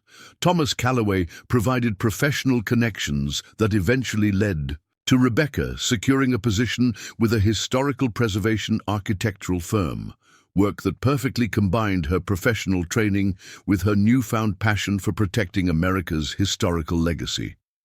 "Mom, can we show them the bunker?" "Door," Tyler asked eagerly as the History Club session concluded.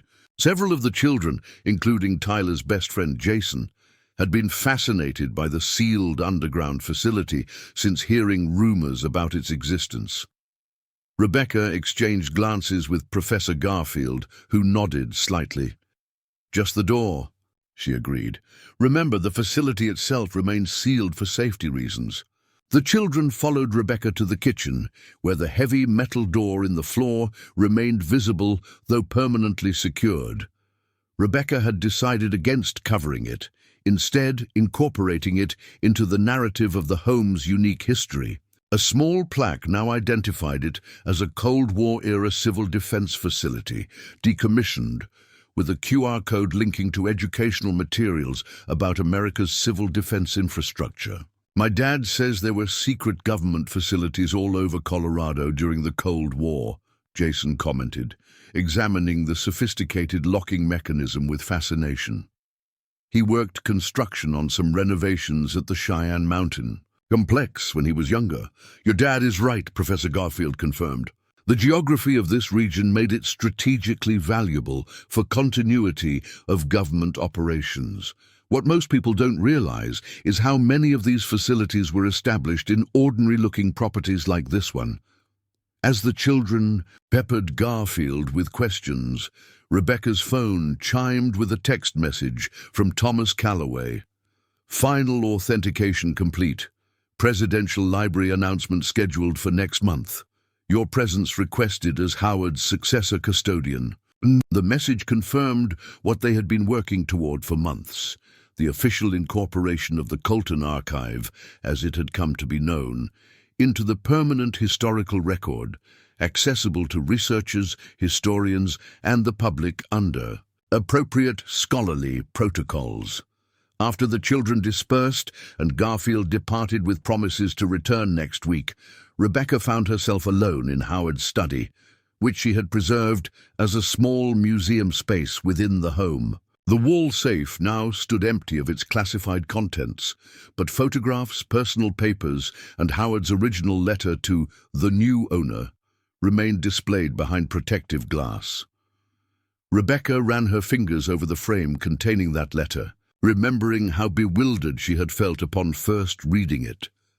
Howard's words about responsibility and historical truth had seemed almost abstract then, philosophical concepts far removed from her immediate struggle to provide shelter for her children after Andrew's death.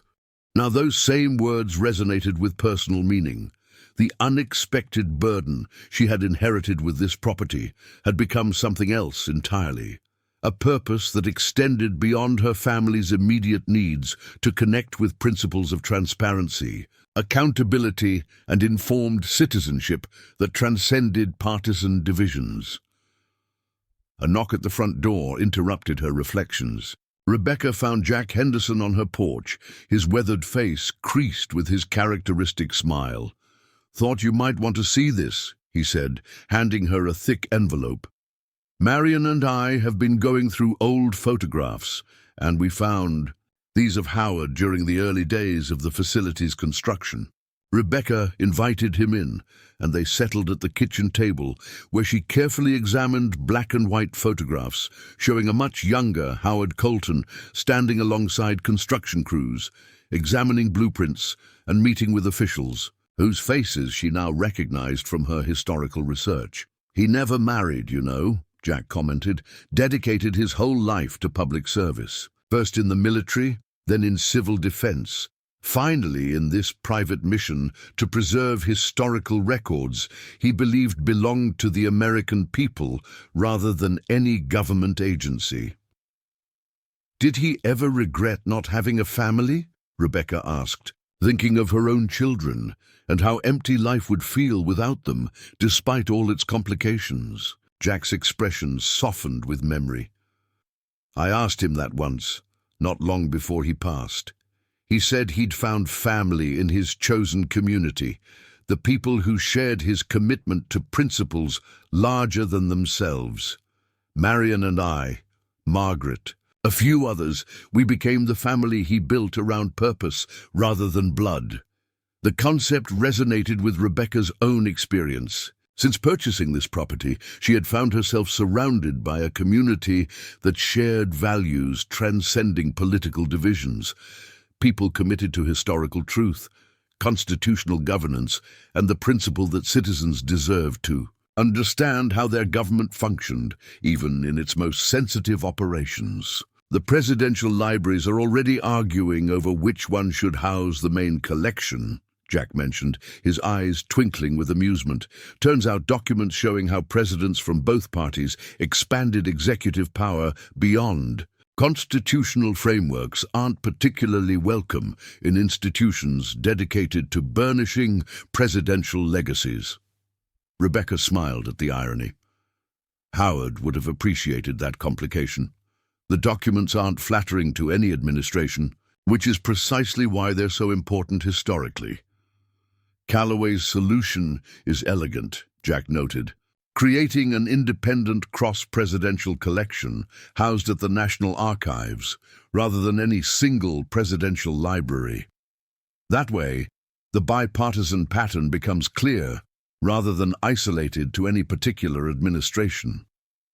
As evening approached, Rebecca prepared dinner while her children completed homework at the kitchen table, a scene of domestic normalcy that would have seemed impossible during those desperate days in their cramped apartment after Andrew's death. "Mom," Zoe asked without looking up from her history textbook, "do you think Dad would be proud of what we've done here?" The unexpected question caught Rebecca off guard. Andrew's absence remained a presence in their lives, photographs throughout, the house ensuring he remained part of their family narrative despite his physical absence. "I know he would," Rebecca answered after a moment's reflection. "He always believed in standing up for what's right, even when it's difficult. And he would have loved this place, probably would have already built that workshop he always wanted out by the barn. He would have helped Mr. Henderson fix the tractor," Tyler added, joining the conversation about his father without the painful withdrawal that had characterized earlier attempts. "And he would have made those really good pancakes on Sunday mornings," Lily contributed, her memories of her father maintained through family stories despite her young age when he died. The easy way they now spoke of Andrew, with fondness rather than just grief, marked another kind of healing that had occurred alongside the homestead's restoration. Their loss remained, but they had found ways to carry it that allowed for growth, rather than just endurance. After dinner, as the children prepared for bed, Rebecca stepped onto the back porch, where the vast Colorado sky displayed a canopy of stars impossible to see from their former city apartment. The property stretched before her, the cleared fields, the renovated barn, the garden plots prepared for spring planting. All of it represented not just recovery from loss, but the creation of something new and meaningful. Her phone chimed with an incoming call from Margaret Davis. "Good evening, Rebecca," Margaret greeted her. "I wanted to give you a heads up before tomorrow's meeting. The Congressional Oversight Committee has reviewed the preliminary materials and approved the public access protocols. The archive will be open to qualified researchers beginning next month." "That's wonderful news," Rebecca replied, genuine satisfaction warming her voice. "Howard would be pleased." "He would indeed," Margaret agreed, "though I suspect he'd be even more pleased by what you've done with his home. He always hoped it would eventually become a family place again, rather than just a repository for classified materials." After ending the call, Rebecca remained on the porch, contemplating how profoundly her life had changed since that desperate morning when she had impulsively driven to a foreclosure auction instead of a job interview. The financial gamble that had seemed so reckless had transformed into unexpected security. The historical preservation architectural firm where she now worked valued both her professional training and her first-hand experience with the mountain.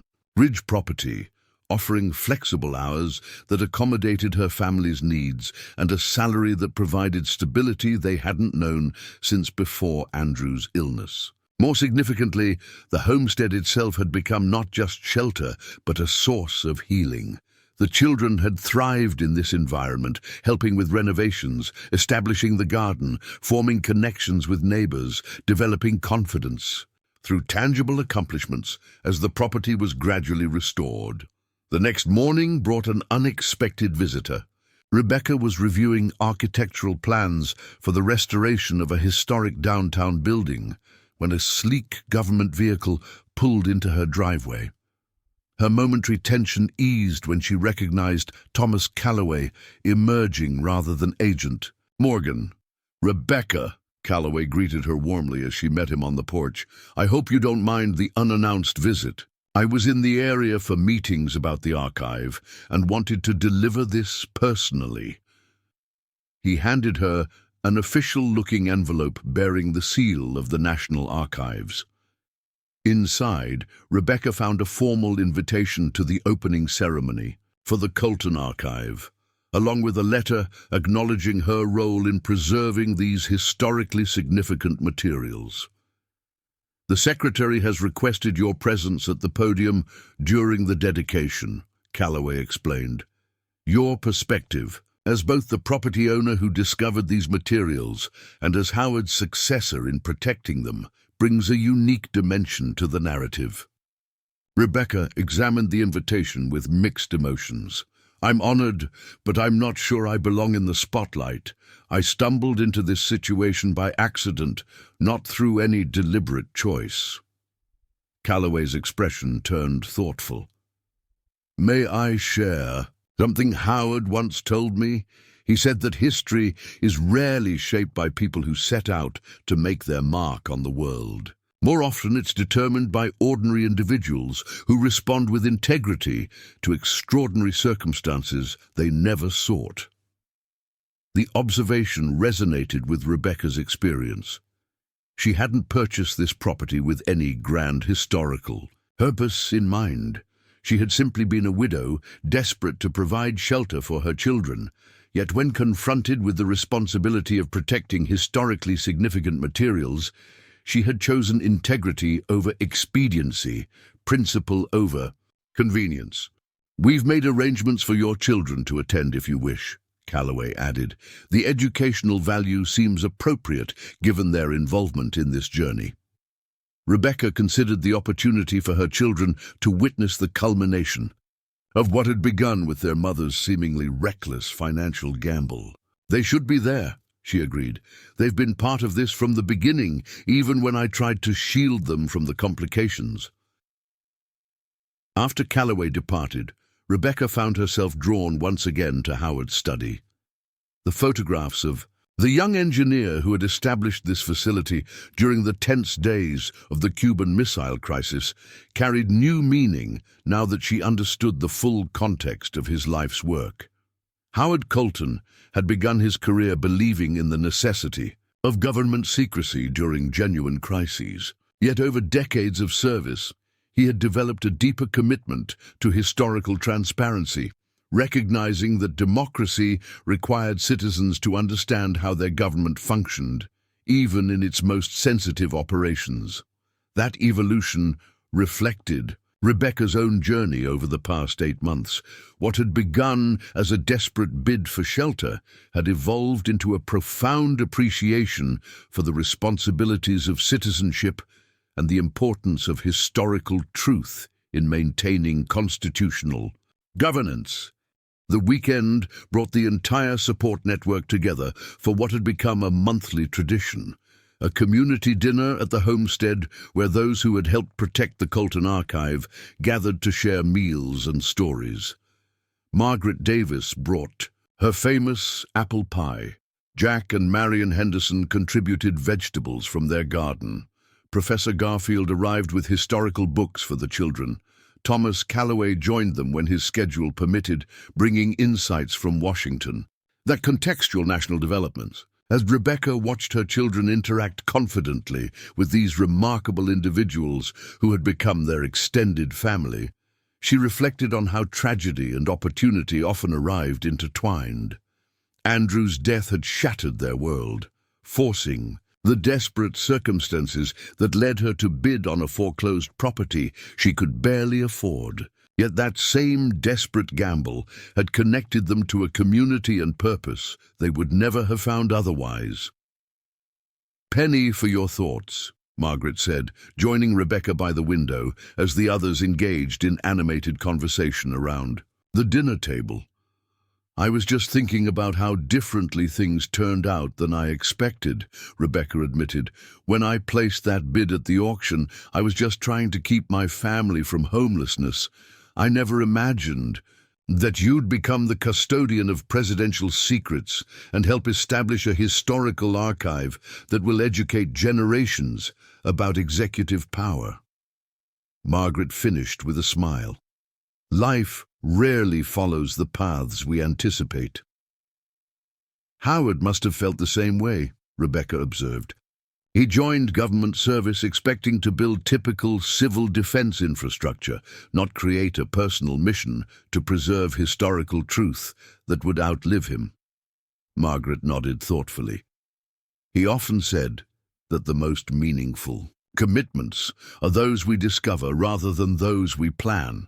His dedication to protecting these records evolved gradually as he recognized their significance beyond his original assignment. The conversation shifted as Zoe approached with excitement about her latest school project, a presentation on Cold War civil defense that had expanded into an award-winning research paper after Professor Garfield's guidance.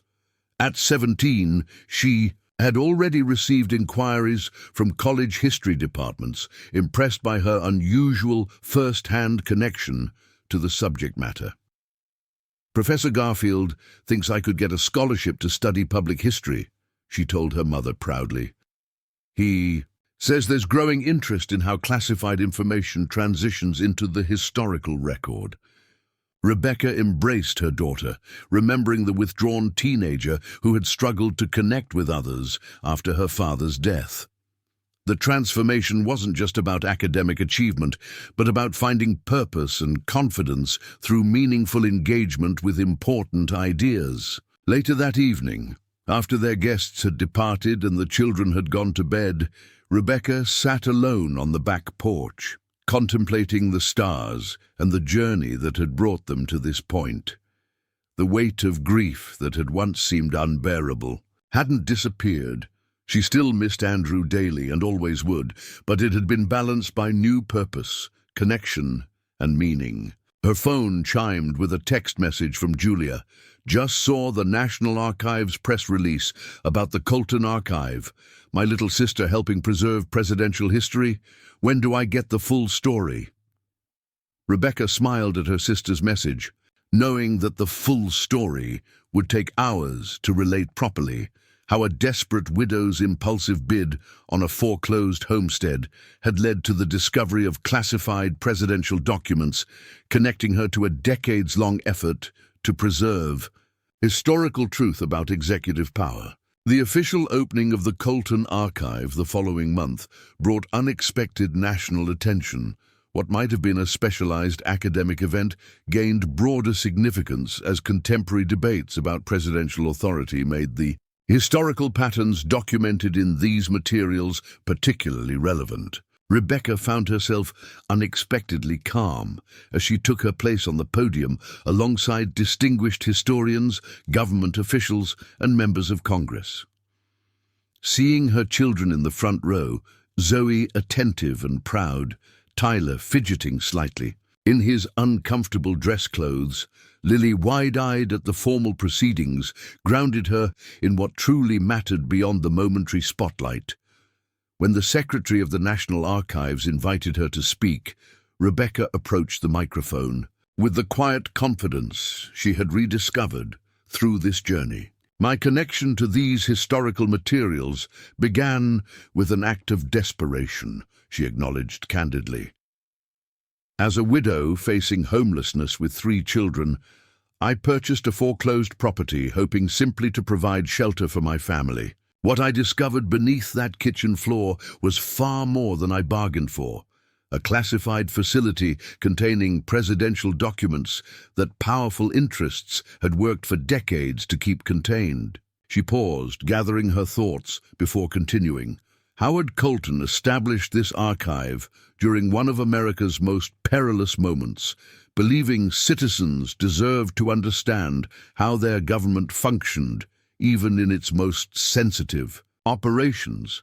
He recognized that transparency wasn't just an abstract principle, but the foundation of informed citizenship in a constitutional democracy. Rebecca gestured toward the display cases containing the carefully preserved documents now available to researchers and historians. These materials don't belong to any political party or government agency. They belong to the American people whose government operates in their name.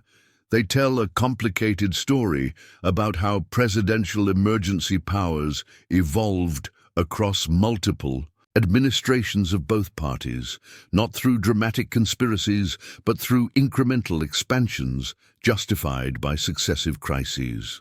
Her voice strengthened as she continued, drawing on convictions that had solidified through months of protecting these materials. Howard Colton understood what I've come to appreciate through this unexpected journey, that democracy requires citizens who recognize that oversight isn't partisan, but patriotic, that questioning authority isn't divisive, but essential, and that historical transparency serves no faction, but rather our shared commitment to constitutional governance. As she concluded her remarks, Rebecca noticed her children's expressions, Zoe's pride, Tyler's growing understanding, Lily's dawning recognition of their mother's role in something significant beyond their family circle. The journey that had begun with near homelessness had led them not just to physical shelter, but to purpose and connection that transcended their immediate circumstances. The reception following the ceremony brought conversations with historians, government officials, and journalists interested in the archive's significance. Yet Rebecca found herself drawn back to the small circle of individuals who had supported her through this journey: Margaret, Jack, Marion, Professor Garfield, and Director Calloway. To Howard, Margaret proposed quietly, raising her glass, in a private toast among those who had protected his legacy, and to the power of ordinary citizens making extraordinary choices. To Howard, they echoed, including Rebecca, in this circle of commitment that spanned generations. Later that evening, as Rebecca drove her children back to the homestead, Zoe broke the contemplative silence. "Mum, do you ever regret buying that property, with all the complications it brought?" Rebecca considered the question carefully, watching the mountain silhouettes against the darkening sky as they approached the place that had become truly home. "Not for a moment," she answered truthfully. "What seemed like my greatest desperation became my most meaningful purpose. Sometimes the path forward appears only when we're brave enough to take a chance despite uncertainty. As the homestead came into view, its windows glowing with welcoming light against the darkness, Rebecca felt a profound sense of completion. The foreclosed property she had purchased in desperation had become not just shelter, but the foundation for rebuilding their lives with purpose and connection. The sealed bunker beneath their kitchen floor remained a reminder of how ordinary places could contain extraordinary significance, just as ordinary lives could intersect with historical moments in unexpected ways. What had begun as a widow's desperate gamble had evolved into something none of them could have anticipated, a role in preserving historical truth that would outlive their immediate circumstances. Rebecca Winters had purchased this property hoping simply to provide stability for her family after devastating loss. Instead, she had found herself entrusted with presidential secrets that powerful interests had worked for decades to keep contained. In choosing integrity over expediency, principle over convenience, she had not only secured her family's future, but contributed to the historical understanding that underpinned constitutional governance. As they turned into the driveway of the fully restored homestead, the headlights illuminating the home they had created from neglect and abandonment, Rebecca felt the weight of Andrew's absence, as she always would. Yet alongside that enduring grief now stood accomplishment, purpose, and the quiet pride of having faced extraordinary circumstances with the courage to do what was right rather than what was easy. The desperate widow had become something she could never have imagined during those dark days after Andrew's death. Not just a survivor, but a custodian of historical truth, connected to principles and people that gave meaning beyond her immediate struggles. In seeking merely to provide shelter, she had found herself part of a legacy that would illuminate America's understanding of its own governance for generations to come. Up next, you've got two more standout stories right on your screen. If this one hit the mark, you won't want to pass these up. Just click and check them out. And don't forget to subscribe and turn on the notification bell so you don't miss any upload from us.